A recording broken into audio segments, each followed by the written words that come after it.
Hello. How's it going, guys? What's happening? Who we got here? Dale's here from Edmonton. What's up, homie? How you doing?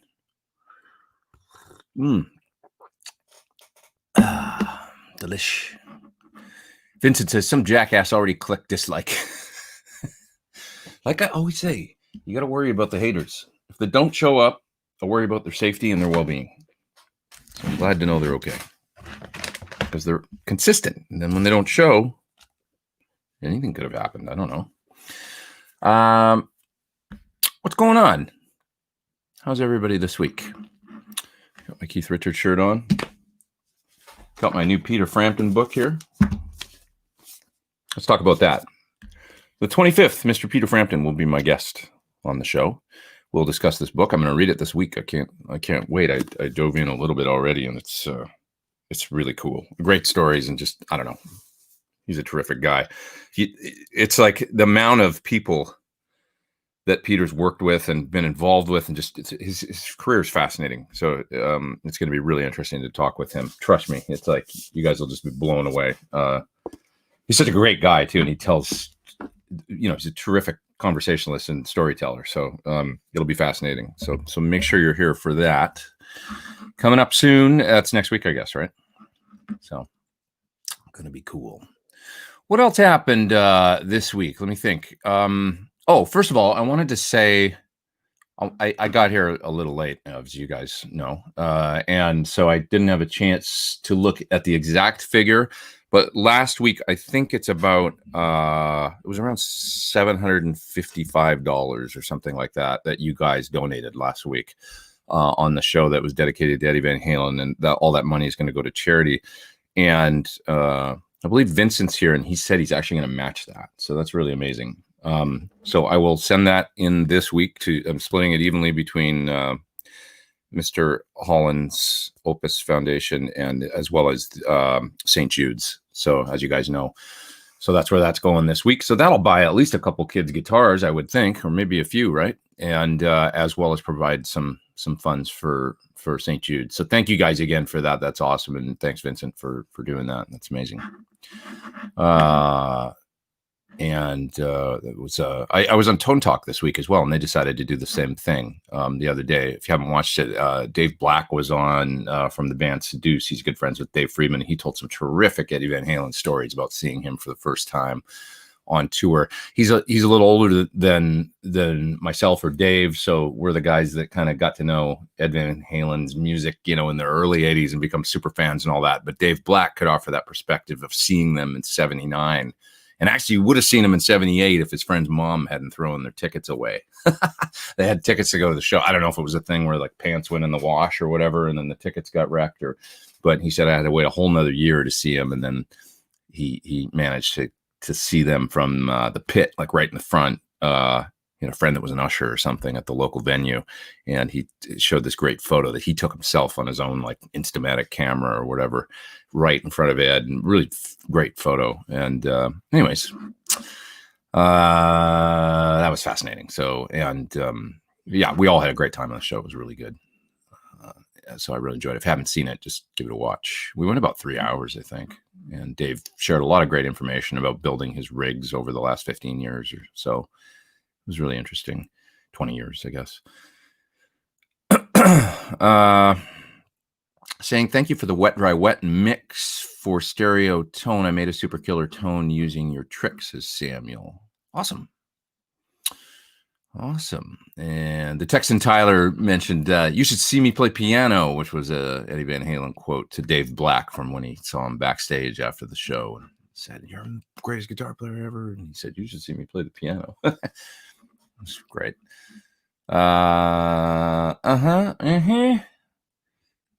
Let's see what else we got here. You're looking more like Keith every day. Yeah, man. It's actually getting there, isn't it? It's just growing. I basically got my 2011 hair back now. And I'm just going to keep it going, see what happens. Just not going to touch it.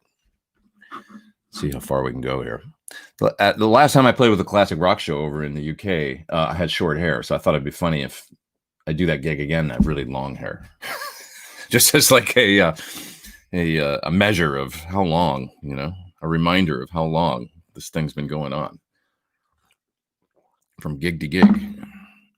If I was able to grow up down to here, no, I don't know if I'm going to do that. Somebody's up there in the top chat. It is Arthur. What's up, man? He says to help keep the rock rolling, and it does. I really appreciate the super chat donation. Thanks, man. Yeah, I appreciate it.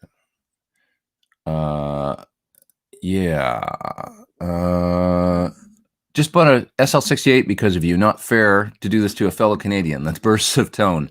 You're gonna love it, man. It's great. I was actually using mine yesterday. I haven't actually used it for a little while for no other reason than just, I don't know, I just haven't. But I wanted to try this guy through it and see what it did. And like, I gotta say, like when it comes to the Eddie Van Halen thing, because I haven't ever really messed with one of these that much, but as we know, these have been pictured on his pedal board and stuff. This thing, even at this setting, which is like, look how mild it is, just a little bit of a mid bump, and I've got the output boosted up, maybe like, I don't know, like 3 dB.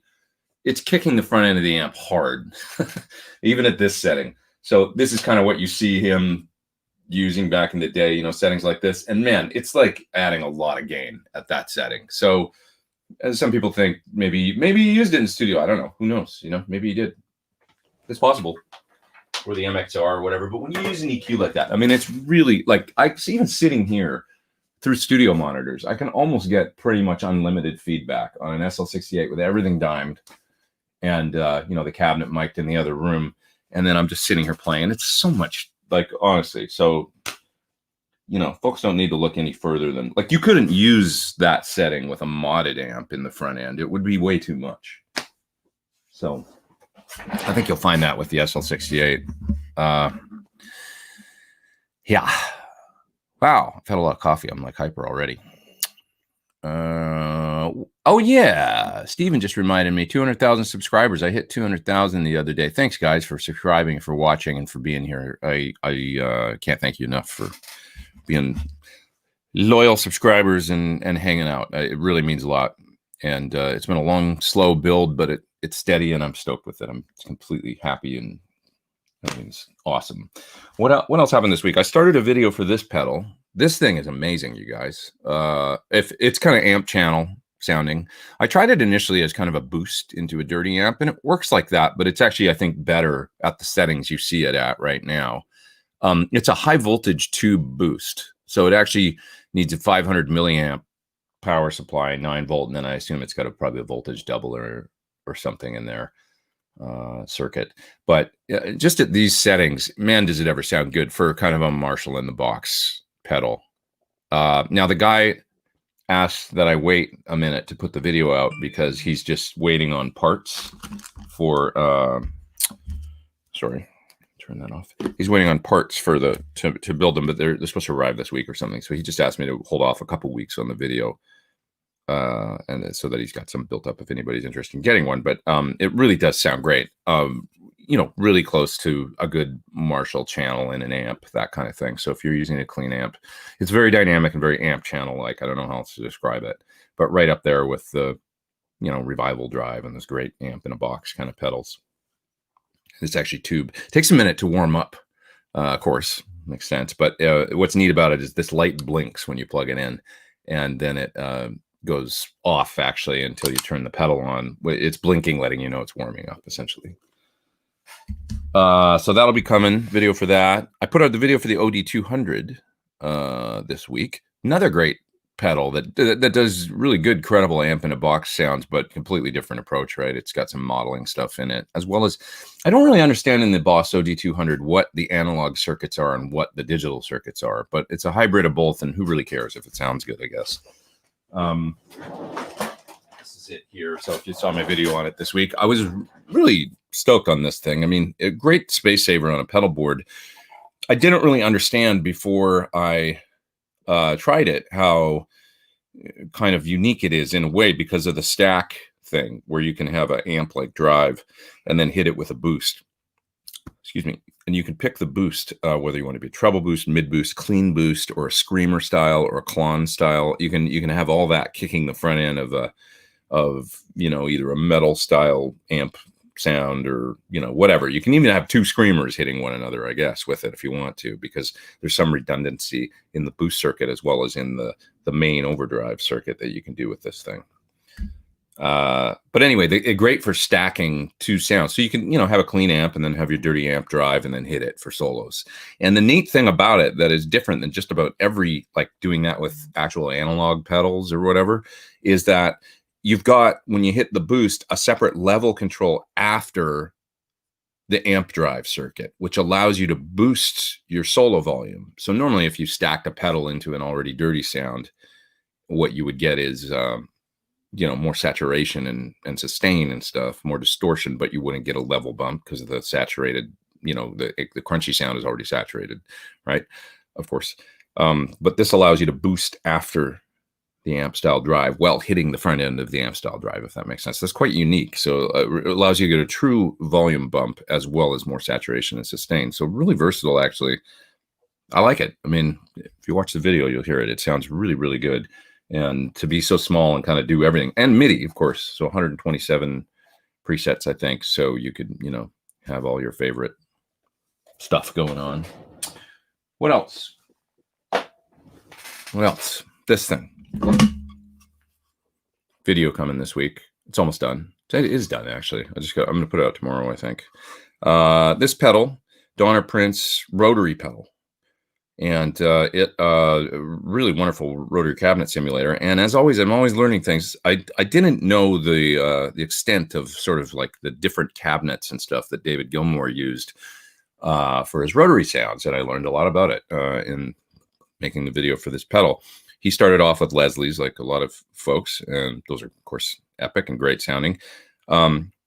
My guess is he probably just wanted something smaller, maybe, reliability and not so cumbersome. So he started using Yamaha rotary cabinets at some point. I didn't even know Yamaha had rotary cabinets, but he used those. And then he started using these Gibson Maestro cabinets called a Rover, so RO1. And I've never seen those, but it's like a drum that sits on top of a thing, and the speakers, it's got a 6-inch 35-watt speaker inside that rotates around on this drum. And then he not Doppler, but Doppelo or something, he called these cabinets that he had custom made out of modified Maestro Rover rotary speaker cabinets, and he used those on the Division Bell tour, I think. So all kinds of different rotary speaker cabinets that he used. This pedal is meant to recreate the tone of those Doppelo, whatever they called them, cabinets, the modified ones, as well as the Gibson Maestro rotary speaker cabinet. Terrific sounding pedal, fast and slow speeds. You can also ramp up and down between the speeds with an expression pedal. And you'll hear it. I did a full video using it in all kinds of different ways. So that's coming out if anybody wants. I love Leslie cabinet sounds. I love modulated sounds, and I especially love chewy, univibes and, lumpy sounding stuff that's not too pristine and perfect. I like that too, but it's a very, 80s sounding thing when you've got like sort of perfect chorusing and all that. I really like the primitive modulation a lot too. So, yeah, my knees hurt says it's crazy to think that speakers spinning around in the cab. That's the sound. So cool. Byron K says Dave Friedman on Tone Talk talking about EVH's rigs was very interesting. Totally. Yeah. It's also a neat, sort of insight into what his process, where he's got to kind of defer to the client and give them what they want. And that's my experience with him is he'll, you tell him what you want, and then he does. Dave's an opinionated guy. He's got strong opinions about what he likes and stuff like that. But when he is working for a client, he does have that ability to just kind of like, he just says, okay, and does what they want, to not, muddy maybe at some point he wasn't like that or something. And then he figured out, it's a much easier path to just give them what they want. Right. So that was an interesting observation. Steven says, did you pick up a Digitech Lux yet? No, I don't even know about that. What is that? School me.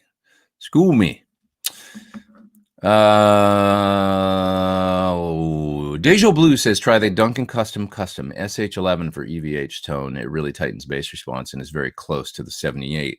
Like how the DiMarzio tone zone is basically what EVH used in EB guitars. It's funny, I was listening to For Unlawful Carnal Knowledge yesterday in the car. It's amazing how in between some of those sounds are. A lot of the sounds sound like position 2 on a Strat.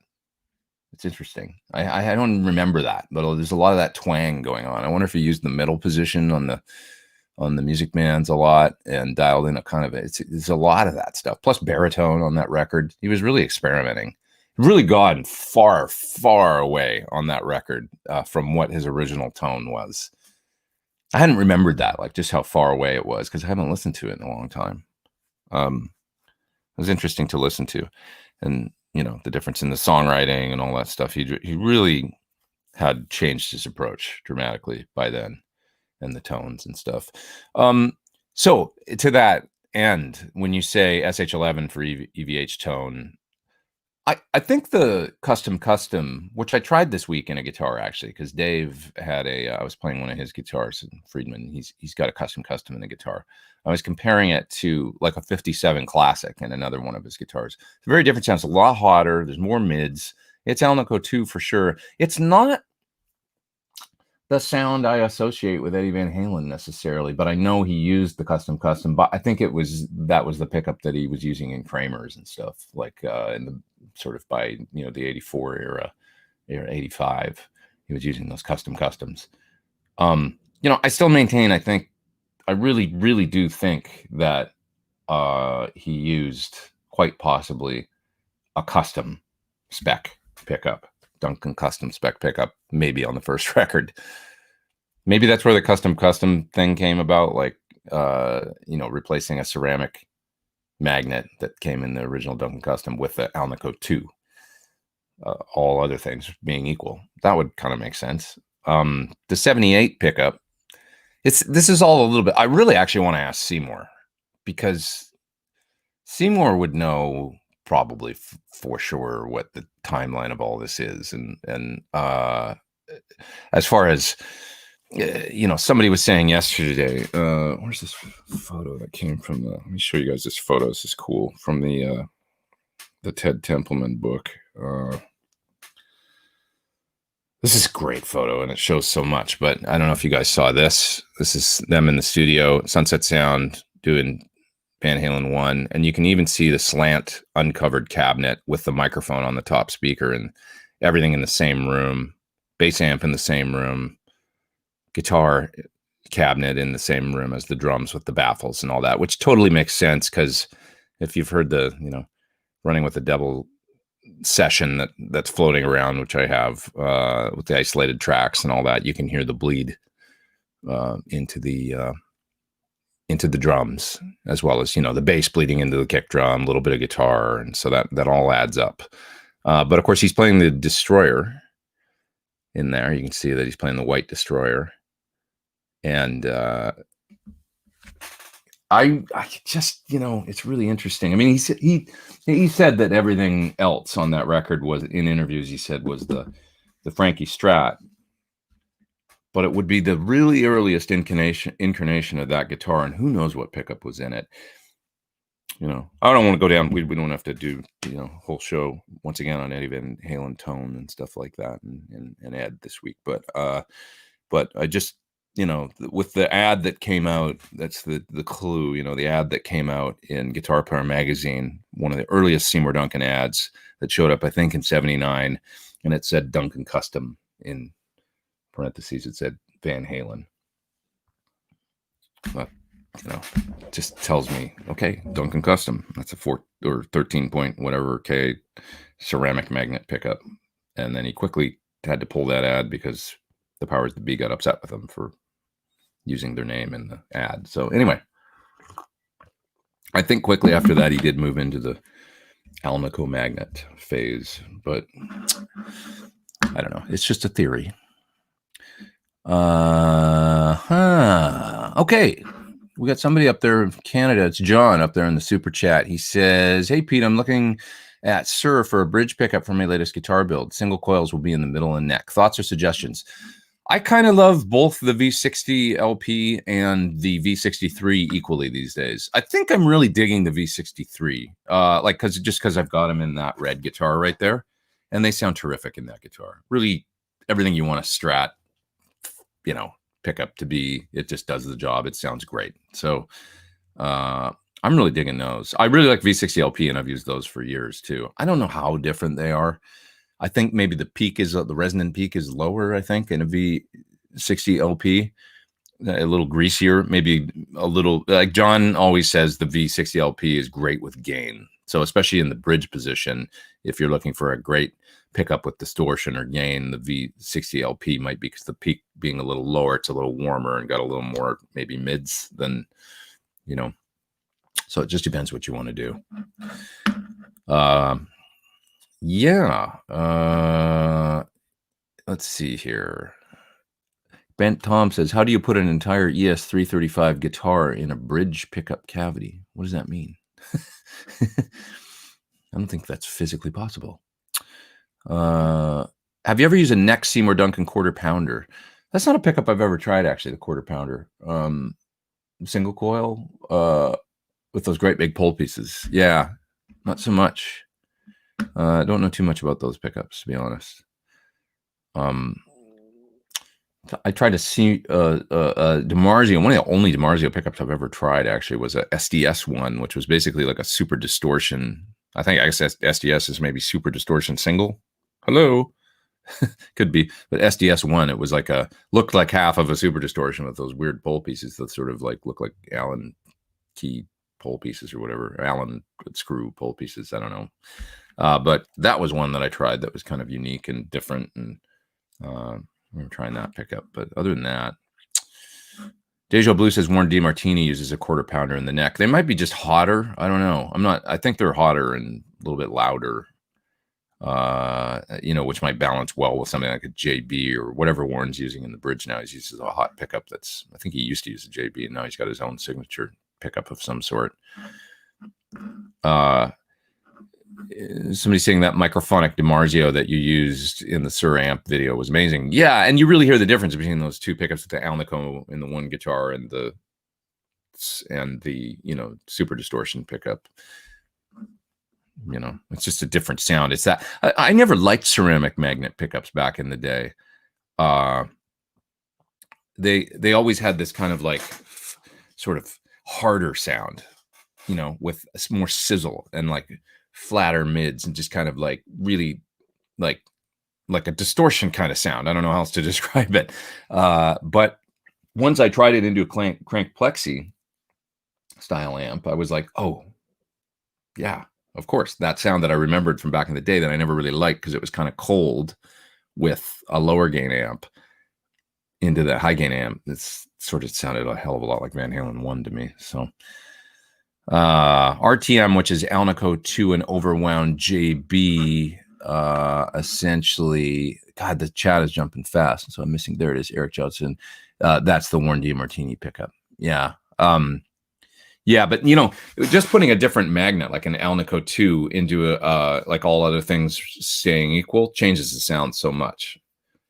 So it's like putting, whether you got one pickup and then you pull a ceramic and you put an Alnico 2, totally different pickup all of a sudden, even though all other things staying equal. Even Alnico 4 to Alnico 5 is really different. When we tried the somebody's saying abrasive. Yeah, it could be seen as sort of it's a little abrasive, but it's definitely a sound, and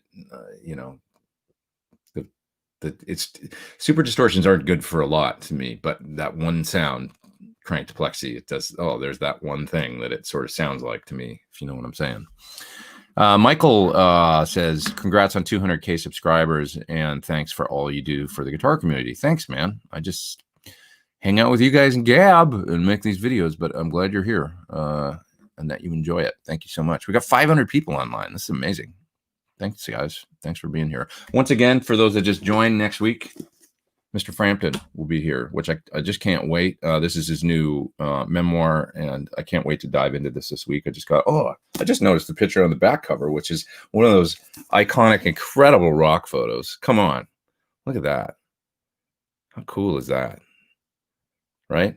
Isn't that amazing that when he was doing that, you don't think that that's going to be a moment in time that just gets, it's like that. One of my favorite rock pictures ever is a similar photo of Freddie Mercury at Wembley, where he's leaning back and you see the sun coming through the break in Wembley Stadium, and the sun's coming through and he's got the microphone up, and it's just, you guys know the one I mean, I bet. Anyways, so that'll be next week. So please join me next week. It's going to be fun and enlightening. Yeah. Well, what else? Give me something to write on, man, says Stephen Douglas. Yeah. Teamit says Duncan, JB, Pearly Gates, Holdsworth, Antiquity, all have been good to me. I never tried the Holdsworth. It was a double screw style pickup, I think. So maybe a Sur DSV might be similar, but they're smoother, I think, right? Smoother sounding than a slug coil and a screw coil. But I have tried, of course, the JBs and the Antiquities and the Customs and the Customs. And I got in a car accident once going to buy Seymour Duncan pickup. I was so excited. I was going to buy a new blue Saraceno Trembucker pickup at my local store after school. And I was so stoked, and I was maybe a little too amped or whatever. And I ended up getting a car wreck. It's true. That happened. I was crazy about guitars then, and I still am.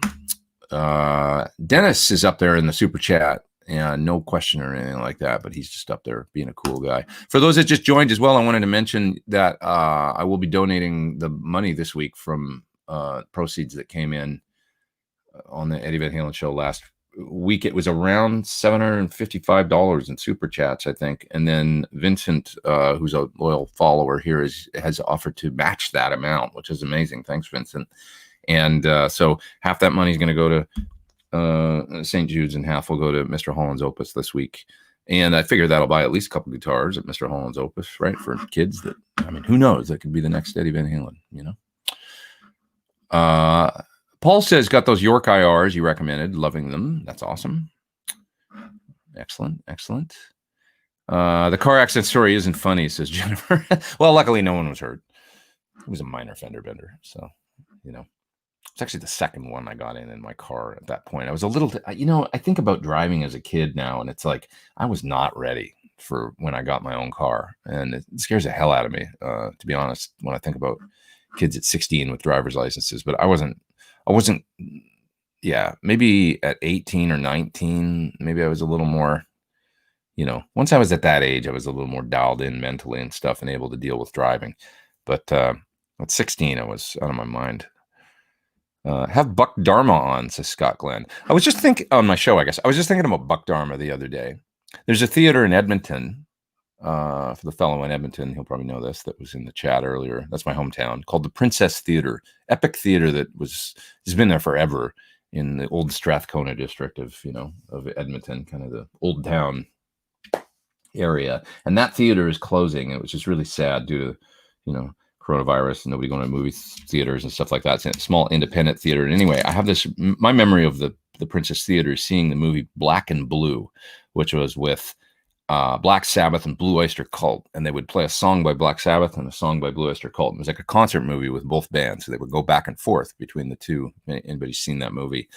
And I always remembered Buck Dharma for Blue Oyster Cult at the end of the show, breaking all the strings on his guitar, bang, bang, bang, bang, one at a time, and ending with just the low E string like that. And that made such an impression on me when I was a kid, seeing that movie at the Princess Theater, with all the strings breaking, then they're just hanging off the guitar, and I totally copied that move from that movie, and used to do that all the time in shows. And oops, my photo. I was going to show you a photo. I used to completely copy that move. I will show you my version of it. Let's see. Well, here's one where all the strings are hanging off the neck, and I would just destroy my Les Paul at the end of the night.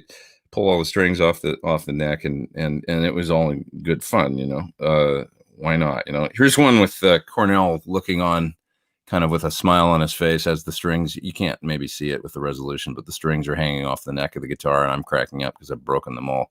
And he's looking at me, I think, with a sort of proud look on his face. Good job, hanging off the guitar. But I got that from Buck Dharma. Totally nicked it. I thought it was cool and effective. I can't decide on an amp, says Nick up there in the super chat. Early 70s super lead, Sir SL68. Wait for Friedman's Plexi amp. Could one be better or just different? So I have that 72 head. It's a 50 watt. It's awesome. I have the 100 watt SL68 up there. It's awesome.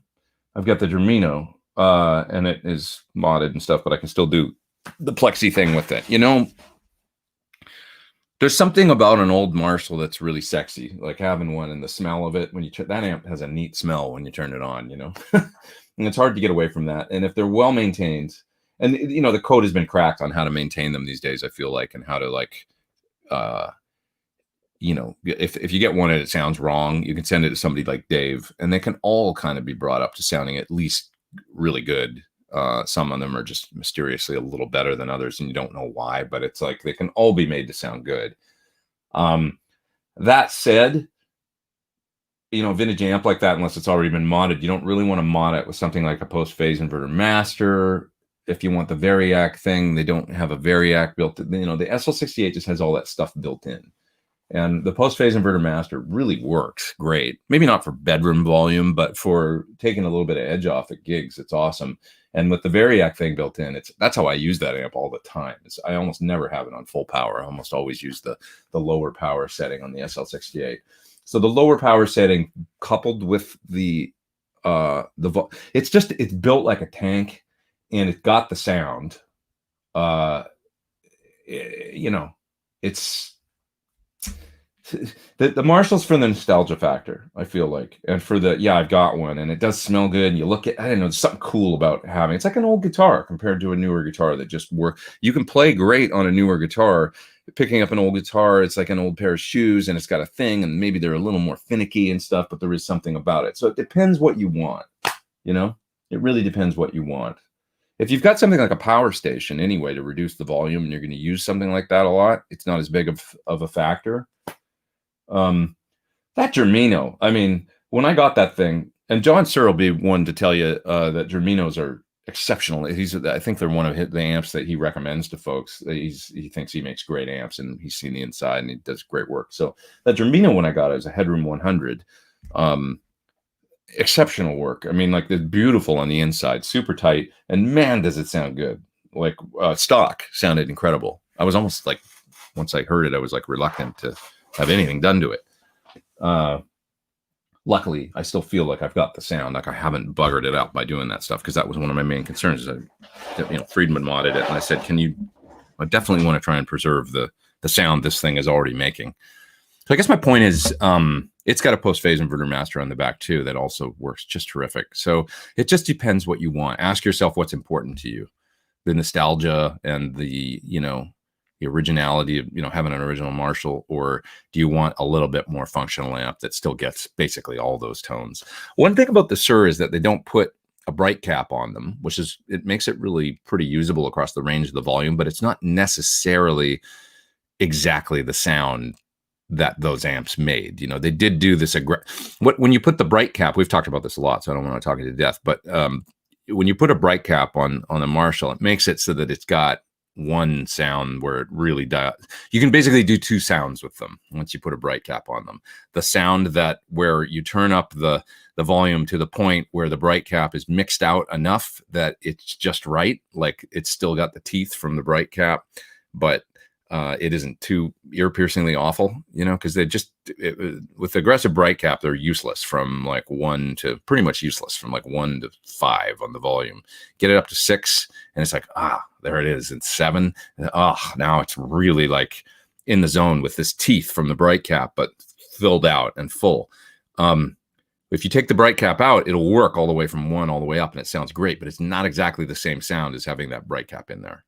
So, of course, you could put that on a push-pull pod, have somebody mod it, so that it's it's possible to get both, you know.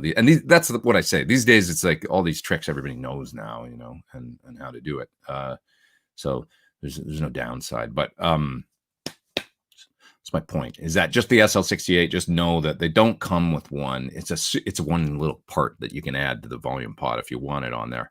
And if you want some people will get them saying, oh, they don't sound exactly the same. Well, no, they don't have that bright cap because John wanted to make it really usable across the whole range in the amp. So it depends what you want. You know, with single coils, it's an exceptional amp, like across the range. It's just not exactly historically accurate without that bright cap. Hope that makes sense.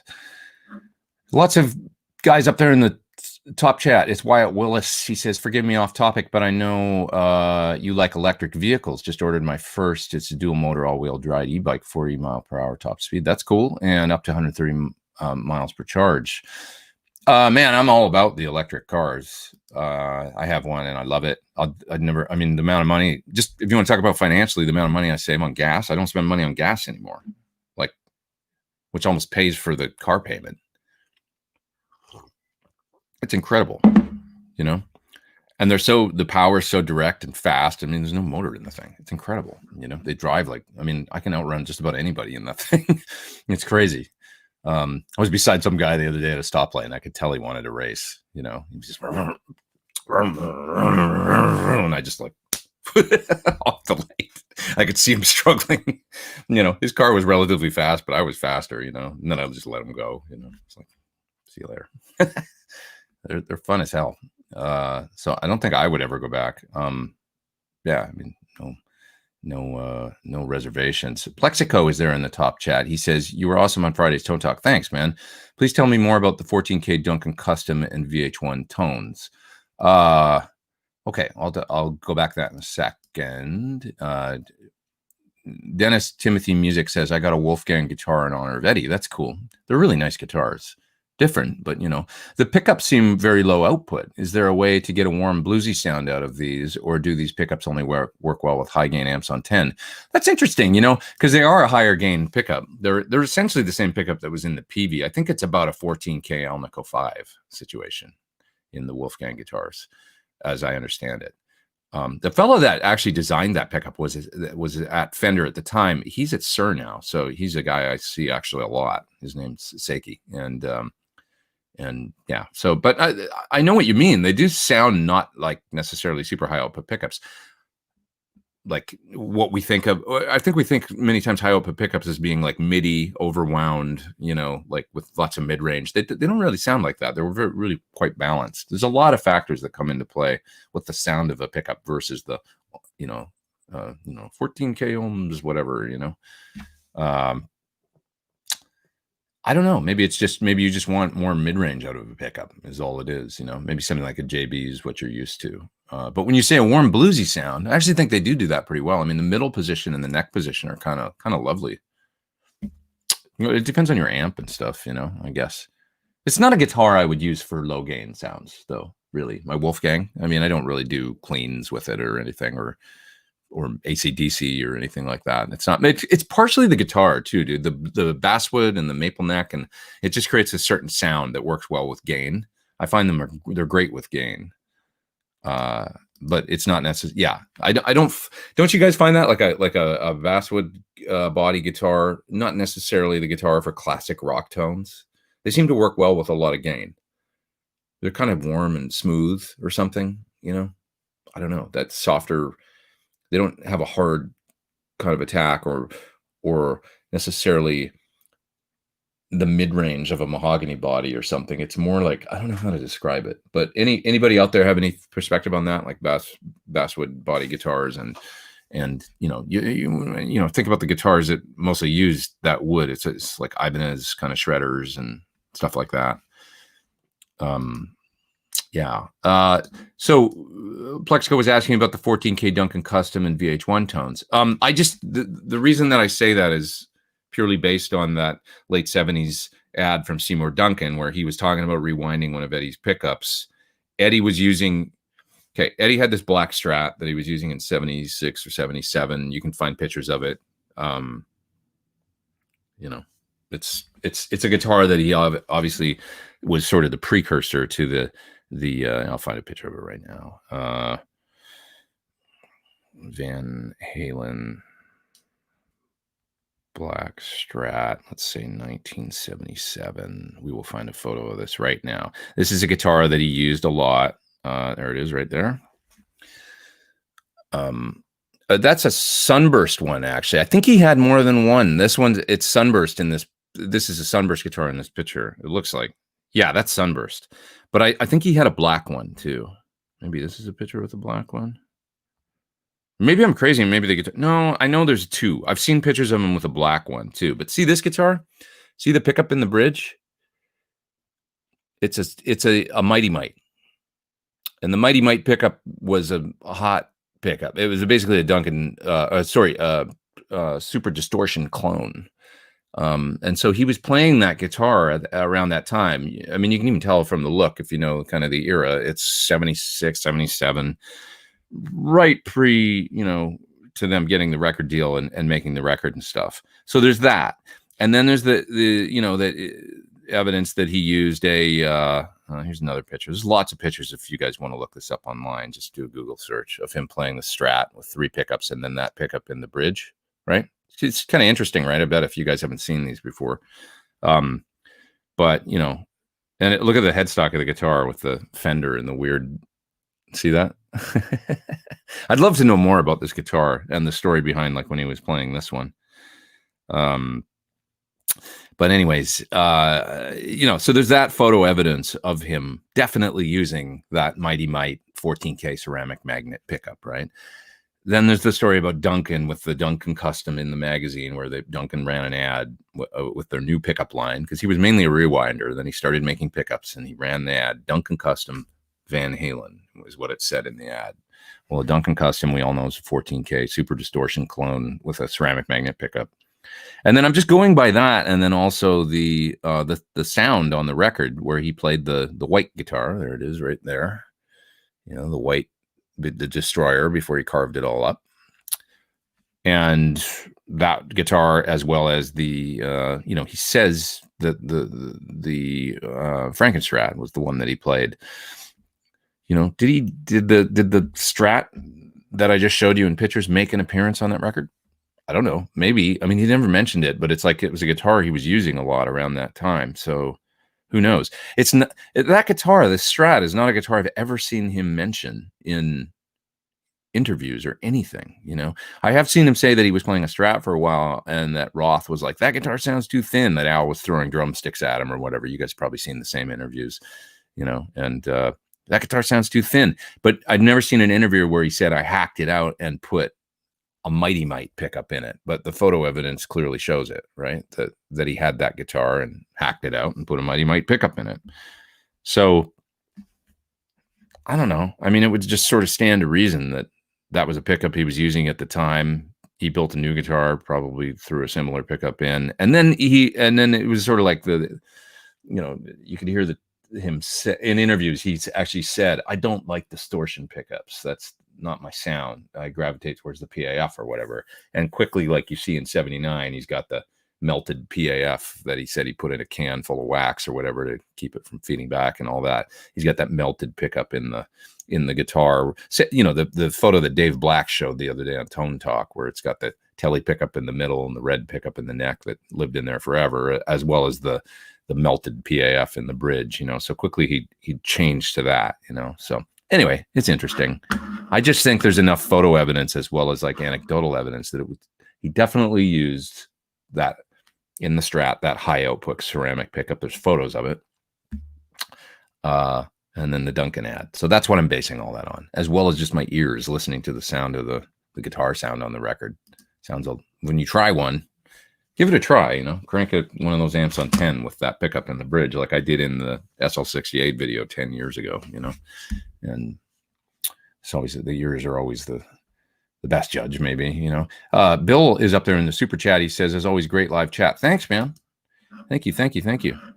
And Deja Blue makes a great point, says Dave Friedman would say he used whatever, it all sounds like him. Yeah, it's right here, right? But the sound on the second album isn't exactly the same as the sound on the first album, and Dave would also admit that, the photo evidence of that stripped cabinet with the mic on the top is great. That's great stuff, that I was showing earlier, as well as seeing the photos of that era, knowing that he had the JBLs in the top and the Celestions in the bottom. That's also a huge factor. So, yeah. Nisht Derdinos, what's up? Says that he wants to get a 100-watt Plexi in honor of Eddie, and because I've always loved his tone, what do I think is the best Plexi-esque amp under $1,100? Well, I don't know, man. I mean, that's up to you. I like I said, I spent $1,800 on that Germino. If you look long and hard, you might find a boutique style, like the Germino or like a SL68 or something. But I don't think you're going to find one for $1,100. But there's not a huge difference between $1,100 and $1,800 with, we're talking $700. So it's like if you can afford to swing it, you will find a boutique one for just a little more than I think what you're looking to spend. That's a great amp, Looking for old ones, you won't find anything close, but if you want to get something like the Germino or SL68, you could probably find one if you look long and hard and get the right one. That one was a consignment out of a store in Nashville. Guy had it consigned, and I did wheel and deal a little bit, but he gave me a great price. Eventually it was $18 or $18.50 or something I got it for. And I thought that was a terrific deal on that amp. Like, really great deal, actually. Totally happy with that. Very fair. Rich Monks is up in the super chat. He says, no one can make this guitar sound like it's actually screaming like King Edward. First note of the Mean Street solo. Everybody wants some intruder, extreme volume, plus incredible control. Yeah, and it's neat to see that they did the Van Halen one, all in the same room, and that he was standing kind of around the side of the cab. Could still get feedback, obviously, and stuff. A lot of people are like, how do you get that sound? How do you get that sound? He was standing pretty damn close to the cabinet, and a Marshall on 10 standing close to the cabinet. You don't really need that much gain. It's going to feedback endlessly. And it sounds like we're so used these days to thinking like high gain. How do you get that much gain? And cranking the preamp gain way up and stuff for sustain. Stevie Ray Vaughan got pretty much endless sustain, and he was playing Fender amps and single coil pickups, right? It's volume. So volume will give you the illusion of more gain, more preamp gain. It's a different sound, and there's no substitute. You have to be in the room with the cabinet with it making sufficient volume to just feedback endlessly. And then how much gain do you really need? Because the you can have the amp close to clean and it'll feed back if it's loud enough. So we forget these things, that the guitar, or maybe we don't forget, but some people, some folks have never tried it. I know that. And with good reason. I mean, it sounds crazy to turn up an amp loud to a lot of people these days. And, a lot of people are like, that's insane. And they don't even like that sound, maybe necessarily. Like some younger guitar players, play cleaner and stuff. And that's maybe not their bag. But I remember somebody seeing a picture of Hendrix at Woodstock, or no, it was that Hawaii gig where he was playing outdoors. And they saw all the Marshalls, and, this guitar player was asking me, are they all on? Like, why was that necessary? And it's like, I don't know, because it was awesome. No, there wasn't really PA back then. I mean, that was how the sound got off the stage, and there was marginal PA, that was, and that's just how it was done. But that's how that music was created. Miguel says, hey, Pete, what EL34 type tubes would you recommend? He's up there in the super chat. I'm inclined to go with KT77. Just don't know what brand. I really like the EL34s. They're reliable. They sound good. I've liked them for 20 years. I think they're a pretty good solid tube. Brian Gerhard from Top Hat Amps originally introduced me to those, and he liked them even more than those old sort of highly regarded Svetlanas from the original factory. And he showed me that and proved it to me that under distortion, they had a more pleasant sound. And I like to think that he was right. And so I like those tubes. It's what we're using in the Sur amps now. They're more reliable than JJ's, and I think they sound better. So Steve Hawthorne is up there in the top chat. He says, have you heard of Pariah pickups? Great pickups. I have the Blackheart Bridge in my ESP. I haven't heard those. Sorry. So much gear out these days. Not enough time. So much gear, not enough time. I put up somebody's chat there. I didn't even mean to do that, but let's answer his question. It's Paul. Whatever happened to the Van Halen 2 Bumblebee guitar? You guys know, or a fair amount of you know, but probably some of you don't. It was buried with Dimebag Darrell. Crazy story. But Ed went to the service and he put the guitar in the casket, I believe, and that's what happened. It's crazy, right? But that's what happened to that guitar, because I think Daryl was always a big fan of that guitar. They were friends, and Ed's all heart, you know. Ed was all heart. Sorry, melancholy. But that's what happened with that guitar. It's a crazy story. I thought it was a beautiful story, you know, that he would do that. And what else have we got here in the chat? Alonzo says, how come nobody is interviewing any of Eddie's guitar techs? Think they would have some cool info. You know, yeah, I totally agree. Maybe it's just out of respect. I mean, to be honest, Rudy Laren, I probably still have his phone number, and it's not something I've ever thought about doing, about contacting him. He almost texted for me on a Don Henley tour.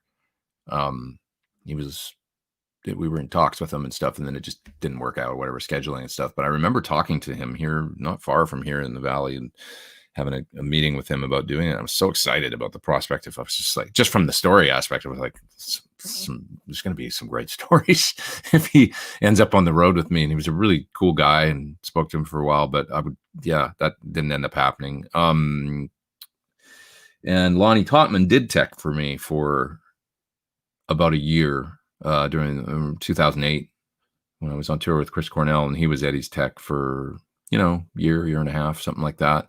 And he had some great stories. He did actually, share a few things, which we talked about on Tone Talk the other day. One of them being that at one point, Ed wrapped his arms around him, and he was tuning a guitar and started playing. And that was the moment where he realized his kind of attack and the aggression in his attack and how he attacked the guitar.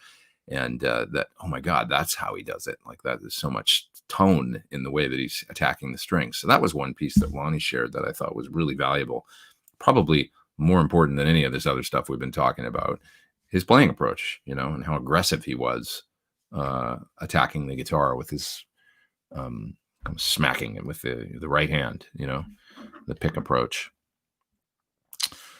I heard the blue channel on the EVH amp sounds flubby. What's your opinion? Says Jakes8533. My only real experience with the EVH amp is the one that I had way back in 2007 or 8. When they first came out, I bought one, and I really loved the blue channel on it, to be honest. It was, I used it on tour for a year on that channel. That was what the sound I used it for, was kind of the most Marshall-y thing that it would do. That blue channel sound.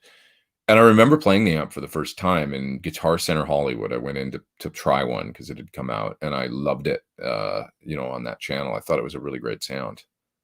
I thought it was really cool. But that was the original one, and they've gone through changes, and, obviously there's EL34 models and 50 watts. And so it depends on which one you're talking about, I guess. I don't know if I can really comment because I don't know how they've been changed and stuff beyond that original amp, but that's the amp you hear me play in the How to Play Eruption video series many years ago that I did. And I thought it sounded great.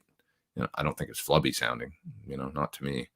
There's many ways to tame that too. I mean, simple mods, or running the bass lower, or simply using an EQ like this and cutting the bass a little bit will tighten up the low end going into the front end.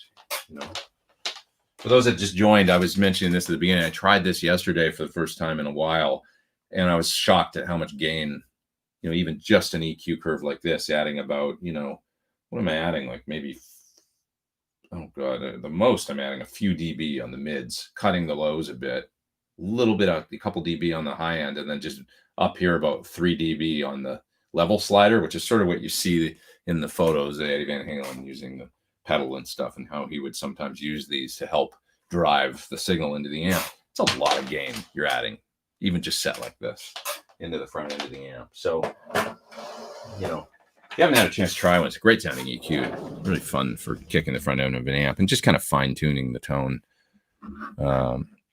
Really, really terrific. Pete, have you ever been to Mike's Guitar Parlor in Hermosa Beach? I have not. What's that place all about? He's got some choice stuff. That's T-Mitts. Is it a vintage store? I'll have to check it out. I wonder if it's. Just look it up. Mike's Guitar Parlor. I don't even know that. It's almost like the South Bay is like a. Oh, it does look nice. Wow. How long has this store been around for? So it's almost like the South Bay is like a another world. Like it's like another. I never get down there because it's even more. Of course, I lived in Santa Monica for a while, and I felt like I was remote when I was in Santa Monica. Like I never got over into LA. I mean, once in a while, but it was like, it seemed like awfully far away, LA. So it does look like a really nice shop though. Oh yeah, what a beautiful store. Mike's Guitar Parlor. Wow. Yeah, gorgeous. Just looking at a few photos here, and it looks like he's got a lot of nice. It looks like a nice place to go hang. There's also California Guitar, I think it's called. That's in. Sorry, I just lost the screen. One sec. California Guitar. That's in Van Nuys, kind of, and it looks similar. Where they, these guys make these nice kind of lots of wood and couches and rugs and things. Nice place to go hang out and that kind of thing. What else we got here? Let's put some more questions up on the screen. We've got some super chats I got to get to. EVH made being a keyboardist in the 80s cool. Love him for that. That's true. He kind of did, didn't he? He helped to, to kind of. Yeah, that's absolutely true. I mean, jump and I think he wanted to. He was really happy and wanted to play keyboards. Obviously, it seemed like, right, that that was something that he wanted to bring into the whole thing. Travis is up there too. He says, "Why did Hendrix use all of those amps? Was it really necessary?" Pete says, "Because it was awesome." Yeah. By the way, that last week's show was fantastic. Thanks. Yeah. And thanks again to Steve Stevens and Jennifer and Dave for being here and doing it. It was a really nice, time to sit there with those folks after it's a pretty emotional week, obviously. And it was great to just commiserate and hang out. It's not something we do enough these days, of course, because we can't with the situations going on and stuff. But we can get together on shows like this, and it's a good thing. Let's see here. I put together a Music Craft Frankie, Hard Ash, EVH Frankenstein and Bridge, Floyd flat on body with the wood screw trim posts, Gibson-ish sound with Strat feel. The formula works.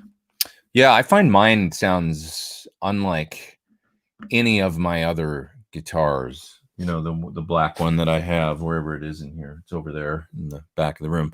That guitar, it's got this hard sound to it. It's got a bright kind of explosive sound that I guess is the Hard Ash meets the maple meets the pickup that's in it, as well as the Floyd. And it got a specific sound when you put nines on it and tune it in E flat. Which is also another huge factor. 9-gauge strings in E flat.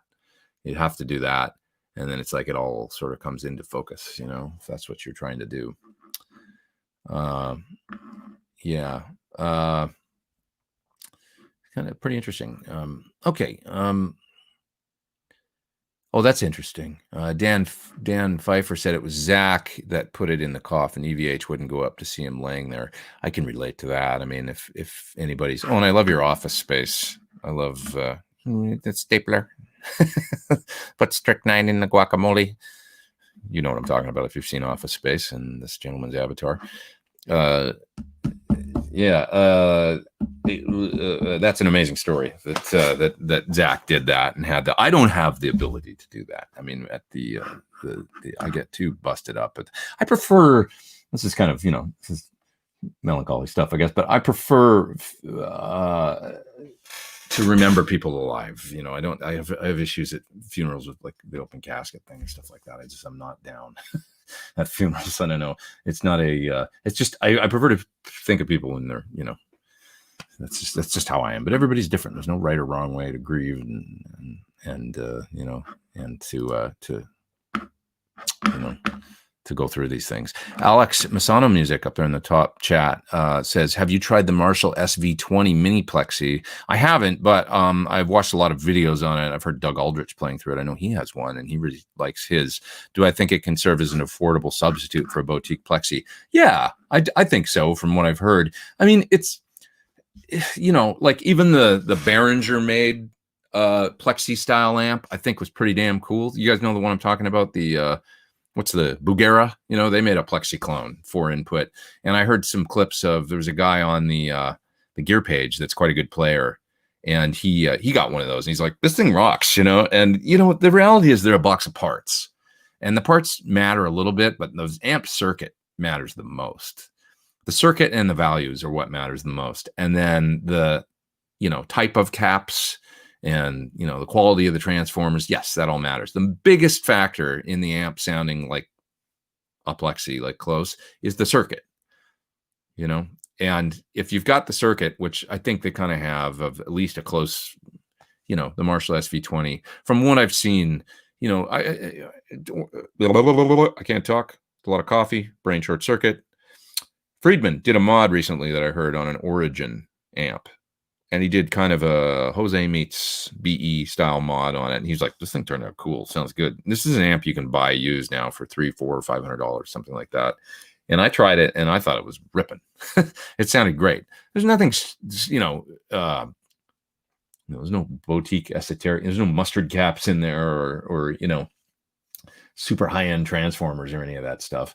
It's just the basic stuff, and then the formula, right? And that amp sounded great. So long story short, yes, I think it'll be a good substitute. You could probably take it to somebody like Dave if you wanted any kind of tweaks done, have him look at it and say, is this all it can be? Or is there anything you can think of that you would do to kind of massage it and make it even cooler? But they sound pretty good in the videos I've seen. That's all I know. Now, having said this, it's not the exact same amp with the 20-watt power section and all that. It's a little different, but they seem cool to me. They don't. I just think they don't look great on the inside, like the way that they're put together. But who cares if you're just looking for an amp at home and stuff? I guess it's still going to be relatively reliable. It's kind of like Friedman said the other day on the show on Tone Talk. He said the PVs, they seem reliable, but they shouldn't be. Like when you look on the inside and you see the way that they're built and stuff, it's like these amps should be a mess. Like as far as like, they just look like, they're good. They're like you're asking for problems, but yet they don't seem to break that much. So I don't know. What do I think about Nuno signature Washburns? I always kind of like them. I always thought that they were pretty cool looking. I'm not a big fan of that Hot Bill Lawrence pickup in the bridge, but it works for him. And they're cool guitars. I used to play them when they first came out in the 90s a little bit in stores. I'd go in and play them. I worked in a shop that sold them. That's right. One of my first jobs, a few of those came through, and that's where I would play them. And it was kind of the cheaper one that came in. So it was probably like made in Korea or something, like the import version. But they were fun to play. I mean, I like raw wood guitars that are kind of, obviously sort of like that thing back there, the, beat up kind of Particicaster, Eddie Van Halen style. They're just fun. Nathan Liberty says, have you ever met Frusciante or his tech Dave Lee? I have not. He's one guy I've never met. Yeah, have not. What else we got here? What about Matt Bruck? Wasn't he a tech for a while before being Eddie's right? Well, I know Matt quite well. Spoke to him this week. I mean, we talk, especially now, it's not the right time, like to, nobody was closer other than his family than Matt. He was his close confidant, business partner, friend. And, it's like, if I talk to him, it'll just be like, how are you doing?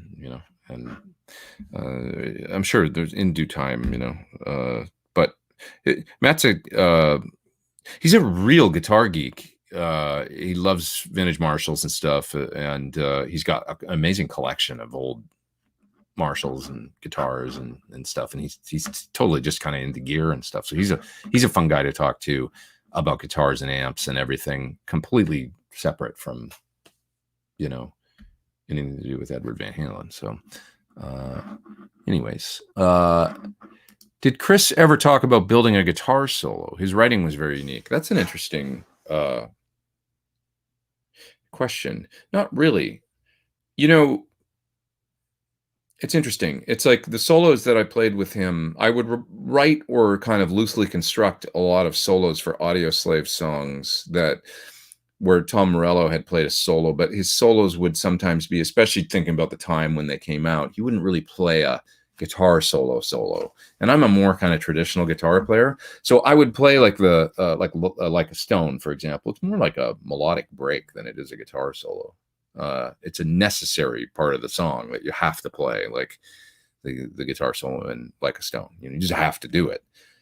So I would play those, but like in Show Me How to Live, some other songs that I can't think of right now, but can't remember other songs. Be Yourself. He played this melody at the beginning, kind of a melody like that. And I would play that. So the first 8 bars, I would copy what he did. And then I would take off and do my own thing after that and play a more traditional kind of guitar solo. And Chris never said anything about it. He always just kind of was fine with that. One thing about Chris Cornell is he was really smart. He would surround himself with people that he trusted and then let them do their thing and not micromanage. He was not a micromanage kind of guy, other than, he's not micromanaging, but he would make the set list every night. And if he wanted something to be a specific way, he would ask very directly for it. He's a great boss to work for in that way. Very direct, very clear in what he wanted, but rare that he would hire people he trusted and then let them do their thing, and if he wanted something different, he would let you know in a very direct fashion. Don't do that there. Could you do this instead? Very direct. And I always liked that about him, because there was no gray area about what was going on. And there was also not a lot of micromanaging going on, and everything worked great because of that. He just, you don't hire people and, talented folks or whatever that have, drummers and guitar players or, other crew folks or people that are good at their jobs and stuff. And then micromanage everything they do. What's the point of that? You're just, get somebody that knows the job already, because it's not rocket science, Yeah. And he loved classic stuff. I mean, he was a big fan of Jimmy Page and, big fan of, it wasn't like he was going to be like, oh, don't play a guitar solo. He was great with guitar. He loved guitar solos. I mean, shit, there used to be 2 drum solos sometimes in our shows. He loved it. He loved like maybe there wasn't a lot of that going on in Soundgarden or something, but he loved the idea of, I remember one time he at a show, Yogi and us going back and forth, and he'd be, okay, guitar battle, you guys, like, and Yogi would play something, and then I'd play something, and then he'd go, come on, top it, and I'd be like, really, we're going to do this? And then I remember playing some fast shred lick, and him just like going like this and cracking up and laughing, and going back and forth with Yogi. And he loved that stuff. He thought it was hilarious, so, it was a lot of fun. Basically, the gigs weren't too serious. I won't say that. They were, we had to play well, but he liked to have fun and kind of go off and, see where it was going to go too. Braxall says, oh, I see. Yeah, just a little bit more about the Eddie Van Halen and the Van Halen 2 guitar thing. Well, I think we got it figured out what happened there with, yeah, this is true. Brisley Adams says Nugent allegedly thought EVH's sound was some trick button in his guitar, and when trying it, when they first met, couldn't make it work. Well, yeah, he plugged in and he said he sounded like Ted, when he played through it. Of course, that's the tone is in the hands thing, right? Can I get Metallica tones out of your PT100? Scoop the mids and use probably high output, EMGs, and sure, it depends on what Metallica tone you're talking about, because he allegedly used, I think Mesas, but then also they had a Jose modded Marshall, which is aggressive and toothy.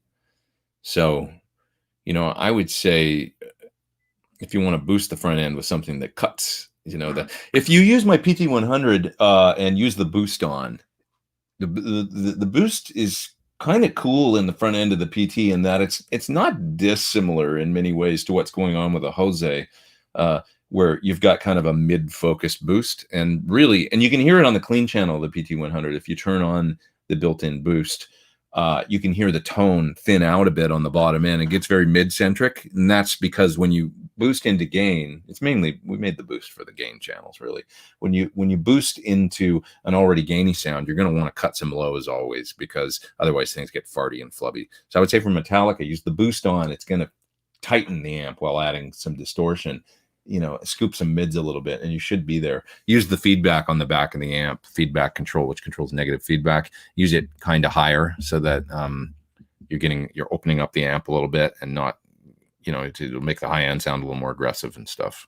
And then you should be there. Pretty close anyway, And once again, Metallica, it's so much to do with James Hetfield's right hand. The guy's got an aggressive, amazing right hand. Seriously, like it's in his playing a lot, the way that he plays. It's hard to play like James Hetfield, actually. I find, yeah. So let's see here. I used to take lessons from Lonnie Topman many moons ago, says Hip Metalworks. That's interesting. Here's an interesting thing. Phil X is definitely a Van Halen tone chaser kind of guy. He says he modeled his signature pickups after EVH's Destroyer pickups with an Alnico 8. Jim DiCola, who designed Ed's Wolfgang at Peavey, told me Ed used a JB at the time, if I remember the story right. That doesn't surprise me. Being that the pickups in the Peavey were Alnico 5 and around 14K, something like that, which is what a Wolfgang pickup is, and that's what Fender. I was told basically that they were trying to wind the pickups at Fender, and they were trying tons of them, and they couldn't get something Ed liked. And then Seiki, who's a fellow that I know that is at Sir now, he said that he basically said, all right, let me take a crack at it. And he basically wound to pick up exactly what was in the Peavey. And they tried it and said, this is awesome. It's perfect. And that's what they went with. And it's an Alnico 5 around 14. Is it 14K? I don't know. Somebody look it up. What a Wolfgang pickups. There's other factors, obviously, that matter. But it's Alnico 5. It's probably not dissimilar to a JB. I don't know. They don't really sound in that guitar like a JB to me. But what do I know? Maybe I'd put a JB in it and it would sound right. The whole thing about it is maple top. Basswood body. It's got a really unique sound once you do that, and with the Floyd, and it's got a distinct sound, this guitar. Now, he even used ebony fingerboards later, which is bright and attacking. That's going to change things too. It's got a different kind of sound. So he started to move away from maple. It's interesting. There is no one Eddie Van Halen sound. That's the truth. I mean, there's a sound that, many of us associate with them, but it's like I was saying yesterday when I was listening to, go listen to Unlawful Carnal Knowledge if you haven't heard it for a while. It's a lot of the record is kind of like lowish gain, sounds like position 2 on a Strat. It's interesting. It's like, is that the middle position on Music Man? It's a whole nother tone search. Who knows what he played on those songs exactly, because he was playing it. He did use a Strat on a lot of stuff on OU812, and there's the whole tone on Finish What You Started, DI Strat, I think, right? He seemed to gravitate towards that position 2 Stratty sound a lot later on for a while. That kind of, it had some twang to it. So listen to the sound on Runaround. Is that what it's called? And listen to the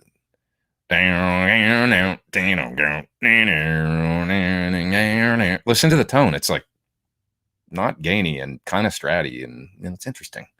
So I just missed a super chat. I'm going to find it though. Never fear. I will never get tired of your Cornell stories, says Michael up there in the super chat. Dude, thanks. I mean, thank you, man. I'm happy folks like to hear this stuff. I really am. Thank you so much. T-Top is there in the top chat as well, and he says, is running time-based effects after OD pedals into a clean amp comparable to running the same effects loop of a dirty amp in terms of the response? The short answer, yes. It's a little more pronounced in the effects department because you are running into the preamp of an amp, and no matter what, even if the amp is clean, that's going to compress and affect the effects. Effect with an A. Effects with an E. It's going to affect the effects in a way that makes them slightly more pronounced sounding than the effect loop return of an amp, because a power amp is, if you've ever plug your guitar into the effect return of your amplifier, if you have an amp with effects loop, and listen to what the sound sounds like coming out of the speaker, it's really bland and very boring and kind of dry and flat sounding. That's the power amp, there's no tone shaping going on. And that's what the tone stack, and it'll make a lot of sense if you do that, actually. Like, then, try the same thing, like plug your guitar in to, say, a delay pedal, and then right into the return of the amp and listen to it with the delay. Now plug your guitar into that delay pedal and run it right into the front of the amp, set clean, crystal clean, and listen to the sound of the delay. That's the difference. The guitar tone gets way more juicy and organic, and the delay will sound a little more pronounced because you are compressing a bit and going through multiple tube stages, and that tends to blow up things like delay a little bit, accentuate it in a good way. I love the sound of effects into the front of an amp set clean. I mean, that's Gilmour. There was no loops going on or anything like that. It's got a reverb and delay and everything going into an amp set clean. That's a good high headroom amp, is juicy and wonderful. It sounds great. So that's why, like, on a Sir Bella, I would probably never use the loop, to be honest. I almost think it's redundant, to be honest. It's cool to have if you want to do it, but it's not gonna sound quite, the effects will just sound really juicy going in the front end. At anything up to slightly crunchy, it's totally usable. So VBus is up there in the super duper chat. He says, just saying hi to you. Hope you're doing well, man. I know it's been a tough few days. Just know there's a ton of us here rooting for your success. Thanks, man. Hey, I can't believe we got 638 people online. Thank you guys for being here, and week in, week out. And I'm happy to help in any way that I can, and just hang out with you fine folks. You're all my pals, and happy that you're here. Let's see this question. I've always wondered about cabinets designed for a specific set of tubes and whether this is absolutely necessary. EVH cabs. Is that what they said? That they designed the cabinets like for EL34s or 6L6s or something?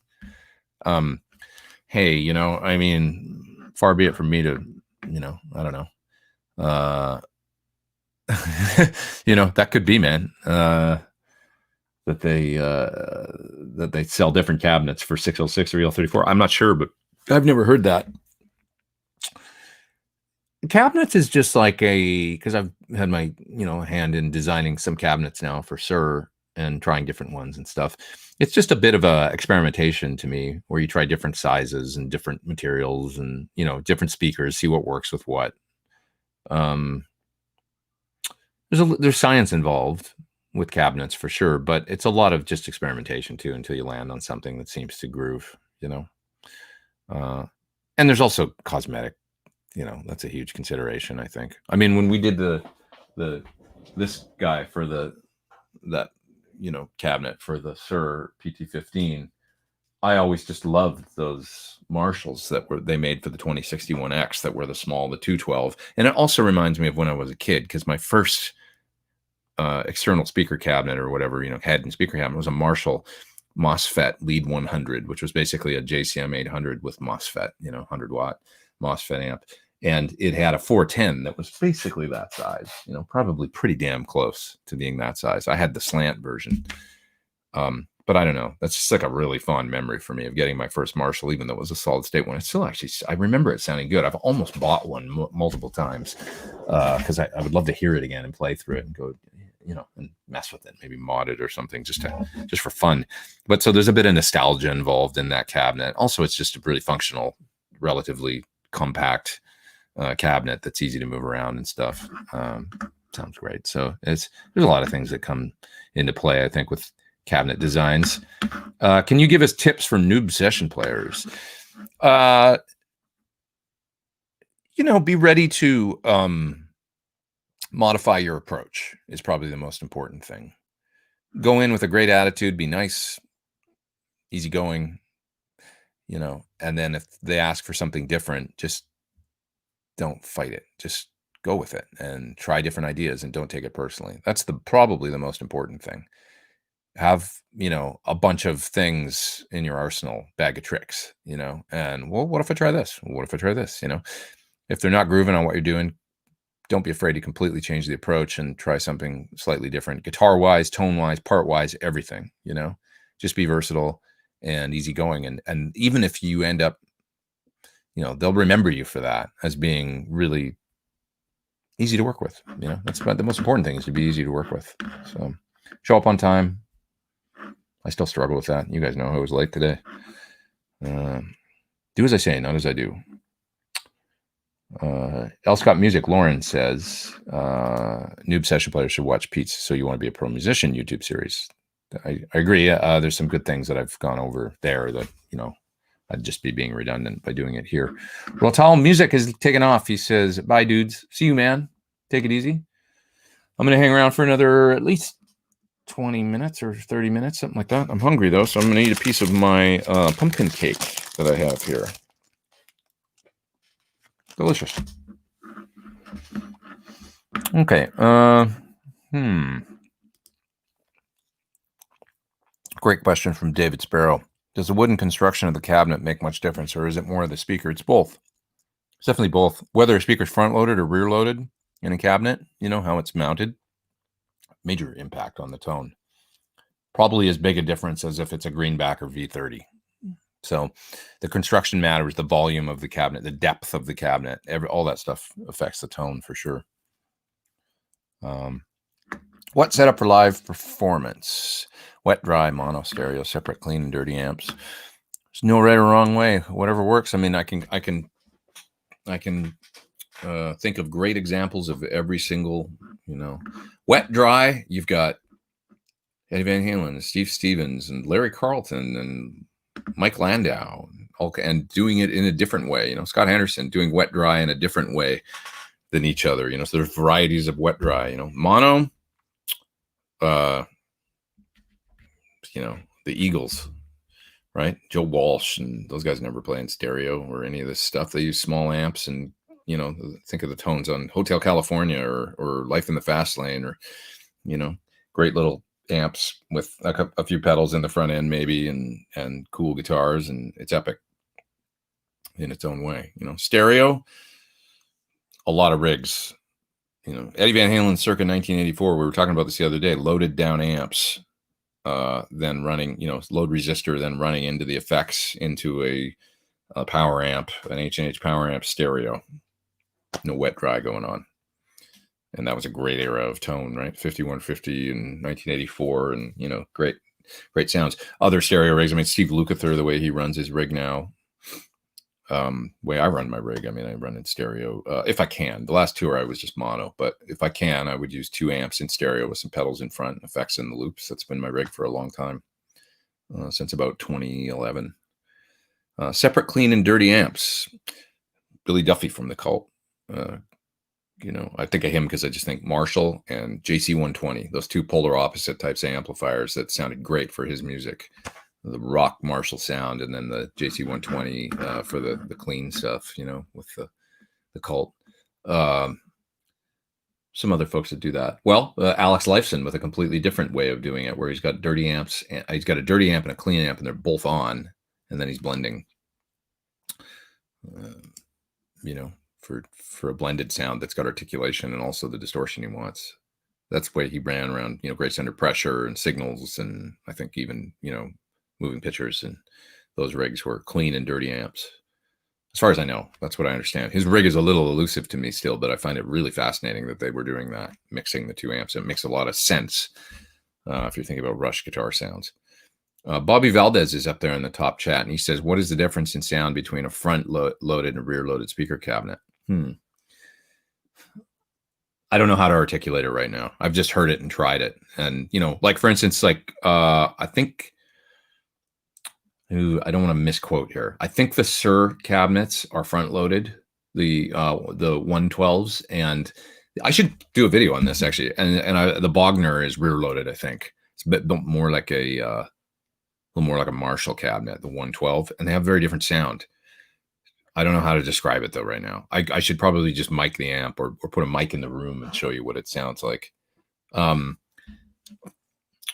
gonna say this, and then I'm not gonna know if it's exactly accurate. But to me, the rear-loaded cabinets sound a little throatier, and like they've got a bit like more in the cabinet or something, like a bit more like meat or muscle in the cabinet. The front-loaded cabinets sound a little more like a little, I don't want to say like an open back, but like a little more like of that. Now I would need to actually test that right now and make sure that I'm not full of crap, to be honest. But that's what's coming to mind to me right now. If I had to remember like the rear loaded Bogner sounds in a 112 really has an authentically sort of 412-ish sound, for a small cabinet, which isn't necessarily what you even want out of a 112. Maybe, I mean, I love mine. It sounds great, but it's not the 112s tend to with the front loaded tend to spread a bit more or something, but maybe they're a little less, and then the rear loaded one has that knock to it, like a bit more. So that, and I could be full of crap. I need to listen, but that's off the top of my head. KB's is up in the top chat and he says, thanks for sharing these great stories. Thanks, man. Thanks for being here. You guys are too kind, man. What EVH riff is the most fun for you to play? That's a great question. False 9. I go to a few different ones for like most fun to play. I mean, probably the most fun, like a party, is like I'm the One, if I'm warmed up and I can play that, it feels really good because I can almost play. If I sat down for about an hour and just went over it, I'd have the song dialed. Like I know all the riffs and I know the song front to back pretty much, but sometimes I can't remember what order the exact licks come in. But if I just sat and listened to it and practiced it for a minute and got my chops, I'd have to probably work for a few days to get my chops up to the point where I felt like really fluid doing it. But I can play the song front to back is what I'm getting at. If I just rehearsed it, and that one's fun because it just never lets up for the whole time, and it's like a party the whole time. So I really want to learn Light Up the Sky, actually, because that's one that I've never, I mean, I can kind of play the intro lick, but I've never gone all the way through and really focused on it. That's a fun one. I had fun learning You're No Good a little while ago, which I put up on my Instagram. I played the solo. What a fun solo. I don't know, something about it that's just so... Ted Templeman described it actually in his book. He said that the solo was like spiders, like the harmonics, the kind of triplet harmonics as he's sliding his hand down the neck, and it's like that was such an amazing description of a solo. I thought like spiders, and I could see spiders scampering when he said the harmonics, so I thought that was really cool. But what other ones do I really like to play? I really like to play On Fire is, super fun to play if you've got the delay. Right? If you got the delay set at the whatever it is, 300 milliseconds or whatever it's set right, and it's fun to play that song in a similar way that I'm the One is actually really fun to play. God, dude, there's so many. I can't actually pick one. I love to play Girl Gone Bad if I'm like warmed up and I can do the harmonics right and stuff. I love that track. I always love that track. It just takes me back to that time in the 80s, and it's the kind of the melancholy. I don't know what it is about that track. It's so cool. It's like it makes me think of 1984 in the summer and just like the tapping harmonics and it's kind of that I love the movement in the harmonically in the intro. It's so cool to me. I don't know. The writing is just pinnacle to me, it's really cool. Oh God. Okay, I'll move down to the end of the chat here. Hey, from Sherman Oaks, says Puffy G. What's up? I'd love it if you do a little lesson video on the harmonics for Dance the Night Away. It's not too hard. It's just the tapping 12 frets up, really. You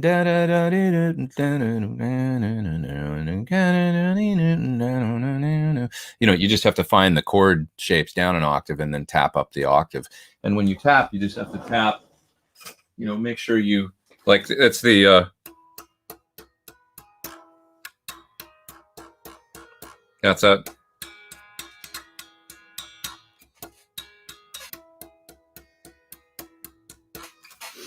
You guys probably can't even hear this, right?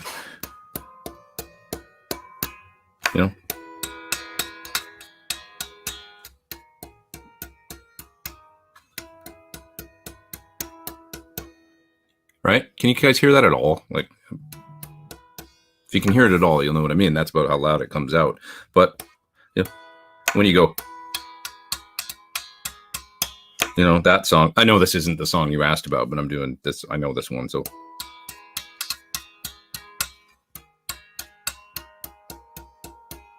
right? So when you tap a chord, the F, right? F major 7, you got to kind of slant your finger to go across the string so that you hit the, maybe you can't even see me because the thing's on the screen there, but you know, slant your finger like the chord shape, right? Like the F. So it's mirroring the shape of your hand down here. And then, you know, this one's always the hard one, the, you know, the sort of Lydian chord.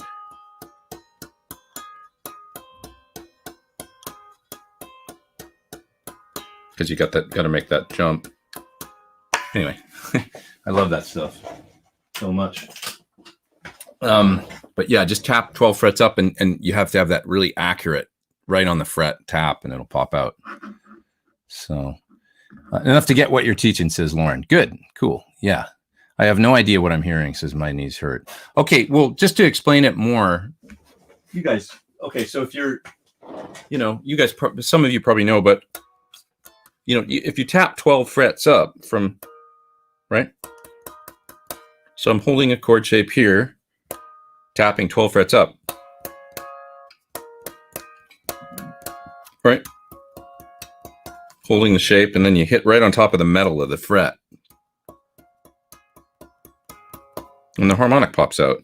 You can also pluck,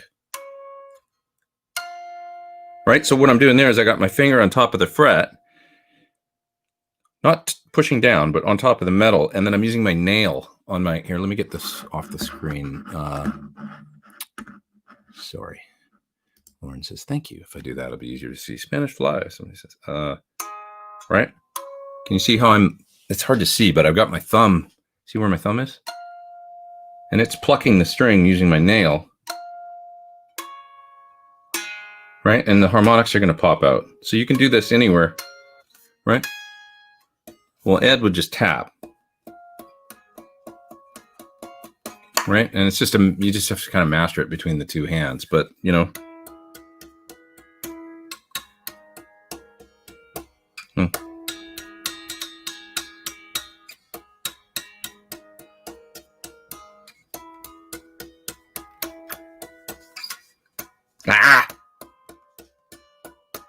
Too close to the guitar. One thing I do is I don't see so good, and I'm always too close to the guitar because I got one good eye, basically. If I get further away from the instrument, it really helps. So, anyways, somebody's up there in the top chat and says, oh, that was okay, I got that already. False 9. What was the most fun? Well, that one's really fun. Girl Gone Bad's really fun. That's for sure. I don't know if it's the most fun, but it's fun. Okay, let's move on.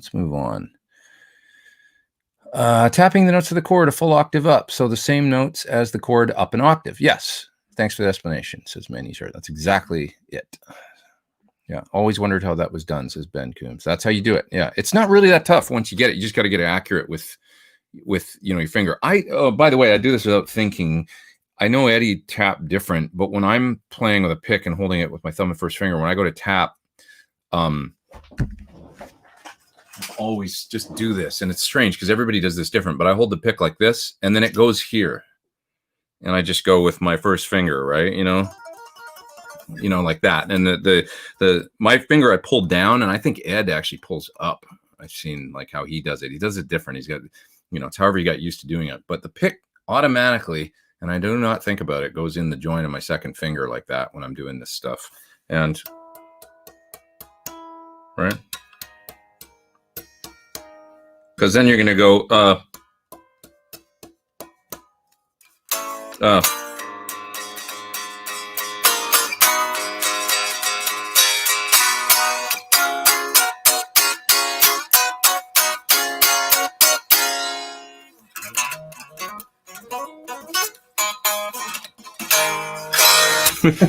however it goes. Yeah. I love it. Good times. Okay, is Top Jimmy a Strat? Top Jimmy's not a Strat. Top Jimmy, that's for Speedster today. Top Jimmy was the Ripley guitar, which I was talking about on Tone Talk the other day. I actually got to see that guitar once in person. It was so cool. It's a Telly, and he had other ones too, but it's you need to get bifocal RGP contacts, says Steven. Thank you, Steven. I want to screenshot that because I need new contacts, and you just reminded me I have an appointment tomorrow. I digress. What the hell were we talking about? The Ripley guitar, right? So the Ripley guitar was a guitar that had a Bartolini pickup in it which was like actually 6 separate little pickups, and each pickup had its own volume control and its own pan pot, and the guitar had stereo outs. So Ed took that and panned each string hard left and right. So E, A, D, G, B, hard left, hard right, hard left, hard right, each string. And if you listen to Top Jimmy on headphones, that's why the sound is jumping around like this, because each string is panned to a different side. And he played through 2 amps. So cool. Who knew that? Probably most of you guys, most of you Van Halen nuts knew that, right? Or is am I go listen to it on headphones and enjoy.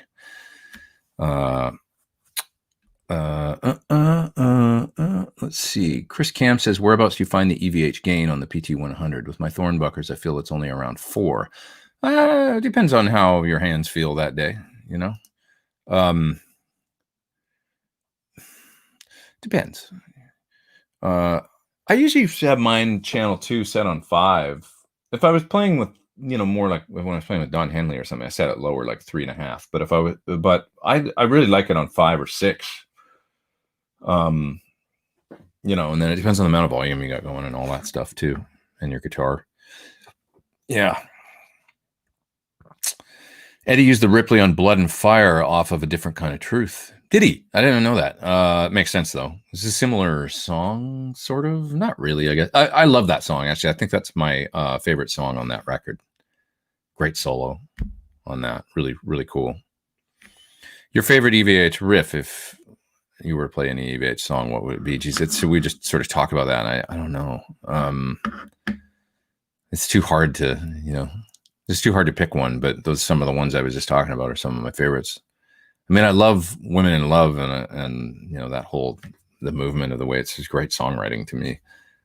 I love Hang 'em High, it's hard to pick one. It's really hard to pick one. Okay, what else? What are your thoughts on the Cab M? It's really good. I did a video on that unit from 2 Notes. It's a terrific small, I think I've got it sitting here somewhere. It's a terrific small IR loader box. Not too many out like it. It'll do long IRs. I mean, it's really good. I prefer, like, I'm not, some of them, I know they got a lot of fans and stuff like that. I'm not a huge fan of the internal IRs that they come with, the 2 Notes cabs. I don't know, for whatever reason, maybe I haven't given them enough of a chance. There's a lot of them, and I find that I have to sift through a lot to find ones I like. And then I do find ones I like. Like, I really liked, for example, the Nuno Betancourt 412 cab with greenbacks. Surprise, surprise. I like 412s with greenbacks, but that one in particular really sounded good to me, specifically the 421 mic. Not a mic I would normally, pick as like a single mic to use on a cabinet. Just don't. But that for me is one of the better sounding ones. But because of that, I just sort of, I've found easier ways to get the speaker sounds that I like, but you can load whatever IRs you want into the 2 Notes stuff. And I've done that, and they sound great. So like, I used to use 2 Torpedo Lives on tour in my rack for a minute, did the whole French tour and like the whole 2016. I was out with Michel Polnareff, French artist, and that's what I did. I had 2 PT100 heads running into Torpedo Lives just as IR hosts, basically. And then I ran through to a speaker cabinet on stage, so the cabinet was actually loading. But the IRs were hosted in the 2 Notes. They were basically like big line out boxes, really. And I would send those to front of house and to my in-ears as well. And that's what I was listening to. And I had greenback IRs loaded up, the ones I'd made actually way back in the day. And yeah, Arthur says that Nuno cab sounds excellent. That's my favorite one in there. Sounds really good to me. Yeah. Anyways, what else? Have you ever had pain in your fretting hand from playing difficult riffs? Yes. Do you still use scumbacks? I'm going to talk about the playing pain. I have scumbacks in a couple of my cabinets, but I'm mainly Celestians, but I do have some scumbacks. Ever have pain in your fretting hand from difficult playing riffs? Yeah. I have issues. Luckily, it's been great this year. I had a few issues when I got off the road this year, though. I remember in March, like when I came back. And it was funny because I'd done a whole tour and my hand was basically fine. A little bit of weirdness, but basically fine. And then I got home and it started acting up. It was so weird. It's no rhyme or reason to it. But if I stretch too far or do something uncomfortable, I push too hard, I can get this shooting nerve pain thing in my wrist or up my arm, and it feels like really bad.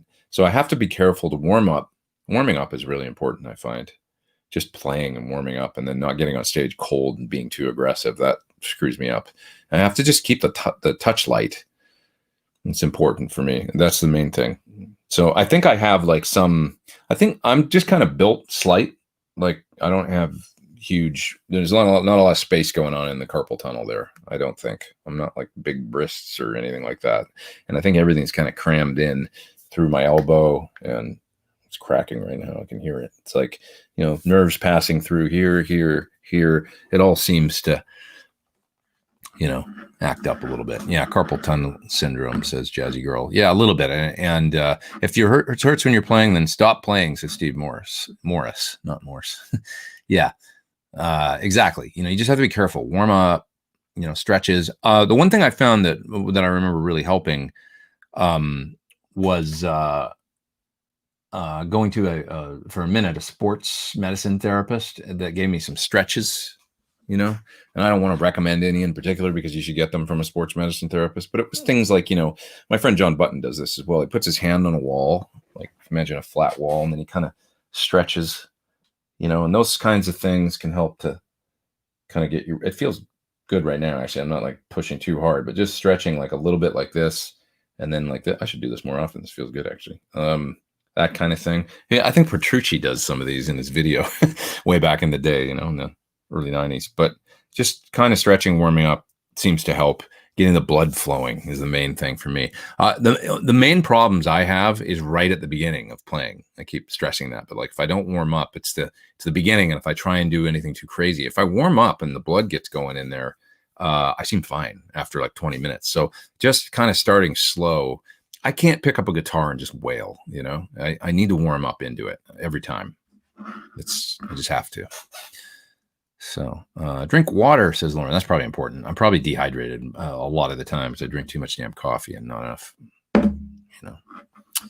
But anyways,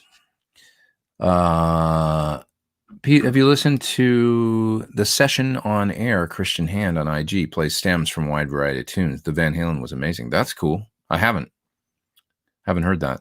God, there's so much stuff to do and things to read and things to watch. It's like, it's overwhelming, isn't it? So much great stuff too. But it's like, it's overwhelming. So much to do. Let's see. My Parker Night File can nail the Frankenstein tone with the Crunch Lab in the bridge position. Hey, man, whatever works. Eddie still sounded like Eddie on a Steinberger. Doesn't get much more different than that, Preston says, getting rheumatism, like rheumatoid arthritis in my hands. So far, just my thumbs. Keep my hands warm and the pain goes away. Yeah, man. Blood flow. The older I get, it's just, I get stiff. When I wake up in the morning, I notice my hands are stiff, and I get that. It comes and goes. Sometimes it's worse than others. Right now, pretty good, actually. And I have thyroid issues too. So I once I medicated for that, which is going to be a lifelong thing, but that helps for sure with my hands. I had a lot of fibromyalgia kind of symptoms, like just general, not even just my hands, but other things too. And once I check, it's another thing, check your thyroid, if you guys have problems. I didn't know, this stuff before, and then I found out my whole family, basically on my mother's side, thyroid issues, and so once I got that checked out, and then just you go on some simple thyroid meds to even out your levels and stuff like that, and hormone levels, and then I was fine. So that was really helpful. So definitely overwhelming. Got to stay on track for what works for you, says Team. It's that overall, it's like so much information and things to watch and things to do. It's overwhelming. It can be at times. Musical One says, I wear a soft brace for basal joint arthritis. Huge help. Yeah, see a doctor, is the main thing. You can ask guys like me, but a good sports medicine person, they've seen it all. So, and they'll give you, the skinny, the scoop. Yeah. Brisley Adams says play sevens like Billy Gibbons after BB King told him those strings are heavy. Why are you working so hard? I like that. It's true. I remember doing the how to play Eruption video back in, and not only was the sound not quite right with tens, but when I went to nines in E flat, the playing was, it's like almost impossible. The bending part, that's kind of close to the beginning, after the beginning. Impossible, I found, with tens to get it to sound quite right. And then I was burned out by the time I got through those bends to play the next fast, really like almost Holdsworth like stretches or whatever, but if I went to nines, I could do the bends, and then I would have enough juice left to, so yeah, light strings. If you're trying to do some of this stuff, attempting it with heavier strings can just screw you up, and you just frustrate yourself. So Braxall's asking me if I got those Eddie Kramer Led Zepp drums, Superior Drummer 3 yet. Once again, just stuff I haven't had time to do. I haven't. Yeah, have not. Sorry. I did try a new drum plugin though, and you'll hear it on some of my. I used it on the for the first time on the video for the octave pedal, the Jack White octave pedal, and it's Butch Vig drums, which is a Native Instruments pack for contact player. Now we're getting really recording geeky, and it sounds great. It's really fun, more like a drum machine kind of thing than a drummer playing, but a really cool sounding drum machine kind of thing, with great explosive kind of really crazy cool sounds. So I've been enjoying using that. I'm actually using that in the video for the Pulse pedal that'll be out. For those that just joining this week, a great rotary speaker simulator based on the rotary sounds of Mr. David Gilmour and from Donner Prince. So this video for this will be coming out, I think tomorrow we'll put it out. Might as well. Leslie pedal, basically. I say Leslie because that's just it's like saying Kleenex when it comes to tissues.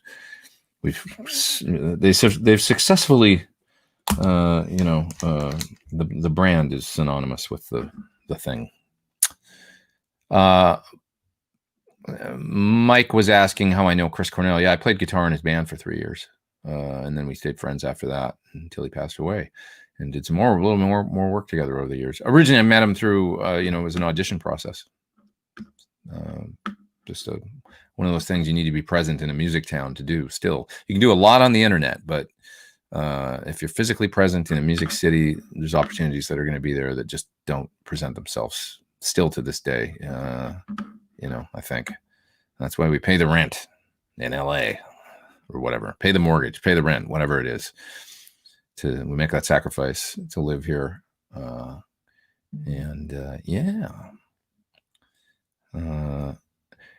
Leo says he fights a thing called cubital tunnel syndrome. My left pinky and ring finger will go numb when I am playing a lot. It's a bummer. Wow. I'm sorry to hear that. I wish I could have spent more time stretching when I was younger.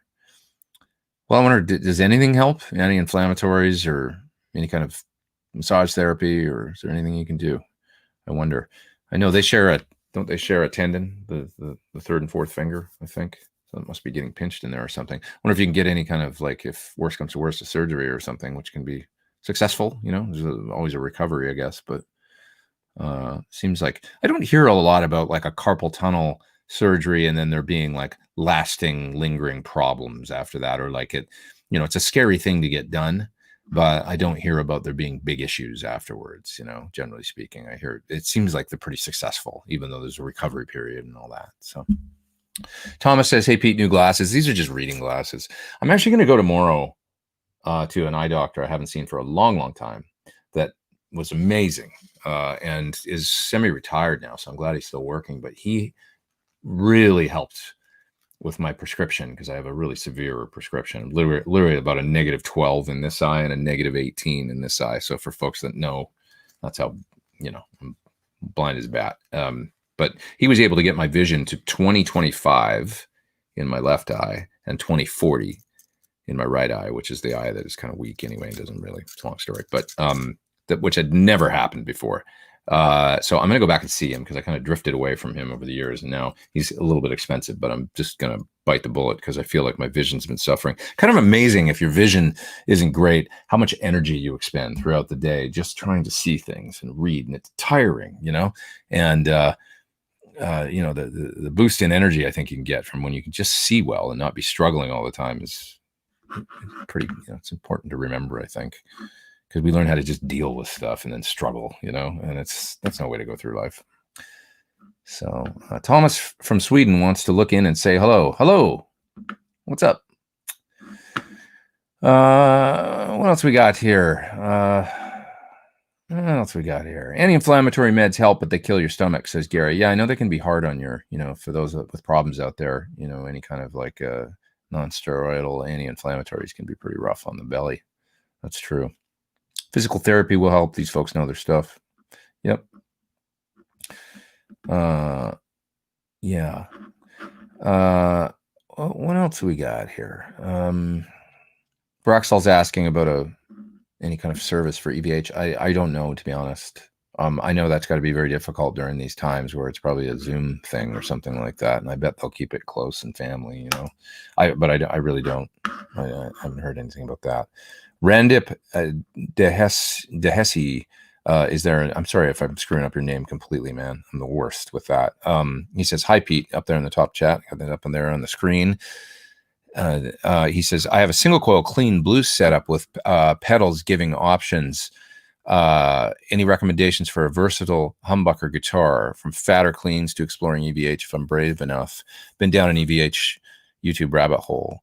For a versatile humbucker guitar, well, my guitar, to be honest, the PT signature guitar is a really versatile humbucker guitar because there's some single and split coil and series parallel, and I got all that going on my guitar. So check out my signature guitar. Beyond that, I love a HSS style, like that guitar right there. I guess you can't see it because the screen. But this guitar, this setup, is great for doing all that stuff. This is, I don't know. It's hard to beat the versatility, and this guitar, I played it. Actually, you can see me playing this on some Van Halen with the Classic Rock Show. There's a video I can't believe how many views it's up to, almost 2 million views or something, I think, but it's of us doing Eruption and Jump on YouTube. And this is the guitar I used. But it's such a versatile instrument, really. So, yeah, man. Thanks for doing the super chat. I appreciate it. And I hope I didn't, screw up your name too bad. I'm sorry. I have trouble pronouncing pedals. I'll say that, there'll be some name like the, what was that Victory pedal a while ago? The Kraken. And I called it the Kraken, Finger warm up, says Bobby Valdez. Nothing conducts heat to the hands as quickly as hot, warm water. Just keep the water off the calluses. I think Robin Ford does this. That's interesting. Water off the calluses. I got to wash my hands, including the calluses, before I play. It doesn't bother me. Some people say they can't get their hands wet before. Like I remember Joe Satriani saying that. I don't have any issue with that, like with buggering up my fingertips, but maybe some people do. I got to wash my fingertips before I play. Like I hate if you've got any kind of like, you just ate dinner, you had fried chicken on your hands or something. I gotta deal with that before I play guitar. So I like washing my hands like literally right before I go on, and hot water. Yeah, is good. That's helpful. Yeah, it is the Kraken, not the Kraken. Did I get it backwards? Kraken, not Kraken. See, I told you I screw it up, and there it is in action. I don't know. That's the problem with English. There's not, what the beauty of Japanese is? There's only one way to pronounce things. And there's like, how many symbols is there in hiragana and katakana? There's like, it's like 50 or 48 or something like that. Different symbols, a very specific pronunciation for each one. And that's why, Japanese pronunciation sounds like the way that it does. It's very specific, each symbol. There's no way, it couldn't be Kraken or Kraken. There would be no way, to it's hard to explain, but it's like it's almost like they're like letters, but instead of having a or ah, you'd only say a. That'd be it for that one letter. I don't know how else to describe it. That's it. There's no other way to do it. So every time you see that letter, that's the way it sounds. There's no Kraken or Kraken. A, right? Anyway, Cushman NYC laughs at me. But it does make it a hell of a lot easier, man. Ben Coombe says I mispronounce stuff all the time in my demos. I do too. I like to think it's charming. We're not, what are we, like, professional salespeople? No, we're guitar players. We have high school educations. Most of us. We're knuckleheads. Yeah. Arthur says I mispronounce words, and of course it jumped. I mispronounce words, and my phone changes words and names. Life is an adventure. Exactly. We got real problems to worry about in the world beyond pronunciation, right? Global warming, all kinds of crap. So real things to deal with. Let's see here. Somebody's mentioning, the Lux is a Digitech pedal. They get EVH's pitch shift tone, but in mono. I've got H9s, so I just load up the 949 algorithm and do the detune or the H3000 detune. It's basically the same thing. Is your Wolfgang a made in Japan special, says Cody? No, mine's an American. I don't think they had the specials when I got that guitar. There was only that version of the guitar. It's that old. It was 2009. 2009 that I got it. Is it basswood or basswood? I think it's basswood. Basswood. So once again, that's another great example. Is it basswood or basswood? Is it basswood or basswood? Or is it basswood or basswood? Right? There's a great example of the insanity of English. How difficult. Imagine if you're trying to learn this stuff and you're from another country and you don't speak English. It's just like, God, we made it hard, didn't we? Killer Sunday, says Peter Evans. Thanks, man. Have a grand Sunday. You guys are too kind. Thanks for being here. It's 1:20. I'm going to go about another 5 minutes because I was late. And,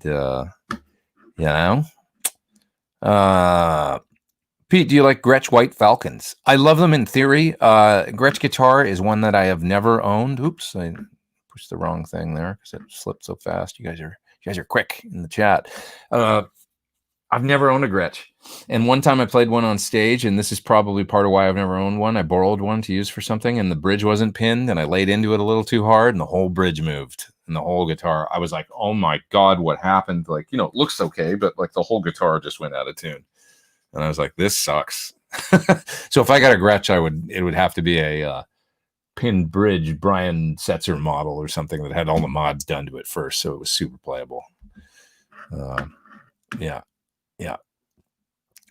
With names like Nuex and Hotone or Hot Tone, we will cut you some slack, says Mark. Yeah, totally right. You got to cut me some slack. A killer Sunday. Have a grand Sunday. Thanks, Peter. They're in the top chat. Billy Duffy digs them. He does. I bet his were modded. You got to mod them. You say basswood, I say basswood. Let's call the whole thing off, says Jerry. Exactly. We could almost leave it there for the day, right? Would be good. What was your transition to in-ears like? Or my transition away from them? Any tips? What to expect? Expect that you'll hate it. No, I don't know. Some guys seem to like it. I've never been a fan. Useful for some things. 100% necessary for some things. Really great for singing in tune. If you're singing at all, you'll probably really enjoy them if that's your primary focus. But closed off aspect of them drives me crazy. The being closed off from the live experience thing drives me crazy. I feel like I'm missing out on what I love about playing live, which is the crowd and like interaction. It's just like I'm just standing there playing with my fingers plugged in my ears. It's a weird feeling, Feels like being underwater. And I never got away from that, and I just don't like them. I don't know. That's how I honestly feel about it. I just kind of don't like them. Now, when are they great? They're great when you're playing a festival show with a band and you don't have time or it's not possible to have a sound check. Nobody wants to go to a sound check anyway because you'd have to be there at 8 a.m. before the festival starts, and your slot is at 4 p.m. And you're like, I'm not going to sit around there all. Nobody wants to go do that. And it's just band to band to band to band, right? And so you have no time to sound check, and it's an unfamiliar stage and a big open air show. And maybe there's an ego ramp in the front. You want to go running down there. You can't really do that stuff very well with monitors unless you've sound checked and got great loud wedges all the way down the ramp and all that stuff. So it's next to impossible. So the familiarity of carrying your own microphones, your own monitor board on the road and all that stuff, and the in-ears allows you to save a mix and recall it on a digital board. You know what to expect when you get on stage. It sounds great. You don't really need to sound check. Great for that. And a big stage where you're running around all over the place and going, you have to have them. You know, when we played Fuji at 2015 with 100,000 people, you know, and with this, literally the stage was 200 feet. Sorry, excuse me, 200 yards end to end. It was the biggest stage ever constructed in Japan. And then the ramp went out like a quarter mile or something into the, you know, and not only that, I had to go play out on a second stage in the middle of the venue. So I'm now literally at least a quarter mile from the main stage with the sound still coming out of the PA on the main stage. You'd hit a chord and it would come out like 400 milliseconds later out of the PA. And impossible to play, right? Totally impossible to play without in-ears in your ears cranked up good and loud so that you could hear the direct sound of the guitar as well as the direct sound of, you know, Kiyoshi singing. And I had to turn up my in-ears loud enough, like almost uncomfortably loud, to do that way out on the second stage thing, to drown out the sound of the PA so that I wasn't hearing that delay. So there's times where it's absolutely 100% seems necessary, you know, or it'll just be chaos. But having said all that, I just really, for the most part, theater shows or club shows or whatever, I like to hear the crowd, and I like to, even marina shows where you're not going way out on a ramp and stuff. If I can hear the drums and have good wedges, I'm so much happier. I don't know. Sorry. I don't know. In-ears. Those of you out there, I'm losing people here. You can see 556 people in my rant about in-ears. I don't want to be negative, but I just don't have fun with them. Things you can do to make it better. I guess audience mics, get a little bit of ambience mixed in. Try and play a stereo rig if you can. If you're used to using a mono rig, you're really going to feel like it's this pinpointed guitar sound in your in-ears that you can pan. But, you know, if you can have some stereo in your ears of delay or reverb or something, it spreads the guitar out a bit and feels a little more normal. An EQ on the whole mix, which you can usually ask the monitor guy to do. And usually I pull out lows and low mids because you get bass off the subs, off the PA anyway, that you hear and feel that you can't get rid of. So if your in-ears are too bassy, it just ends up sounding like mud to me with all that bass. So good clean in-ears that are more about mid-range and clear top end, and sometimes an EQ on the whole mix of your in-ear mix can help. You can ask the in-ear guy, or the monitor guy, excuse me, to do that. And I pull out some low mids, usually around 190 to 250 or something. I'll pull that down, and then I'll pull down and I'll shelve below 100, just get rid of it, and just completely. And that tends to clean them up a little bit, you know. And then maybe I'll boost top a little bit, just around 5K or so, 10K, just get a smooth, you know, kind of shelf EQ that gives you a little bit more clarity. That can be helpful. So there you go. Do you have an Ernie Ball EVH guitar? I don't. I've never owned one. I'd love to have one. But Johnny says, is there a cure for gearitis, like guitar gearitis? Thanks for sharing your knowledge. Last Sunday was an awesome time. Sad but needed. Thanks, Johnny. Gearitis. Always buying. You know, just sit with the stuff you have and try and make the most of it, I would say, as much as you can, you know, to enjoy the gear that you've already got. And it's really kind of a rewarding experience to try and get the most out of what you already have, you know. And it's amazing how far you can take it if you just work with what you've got.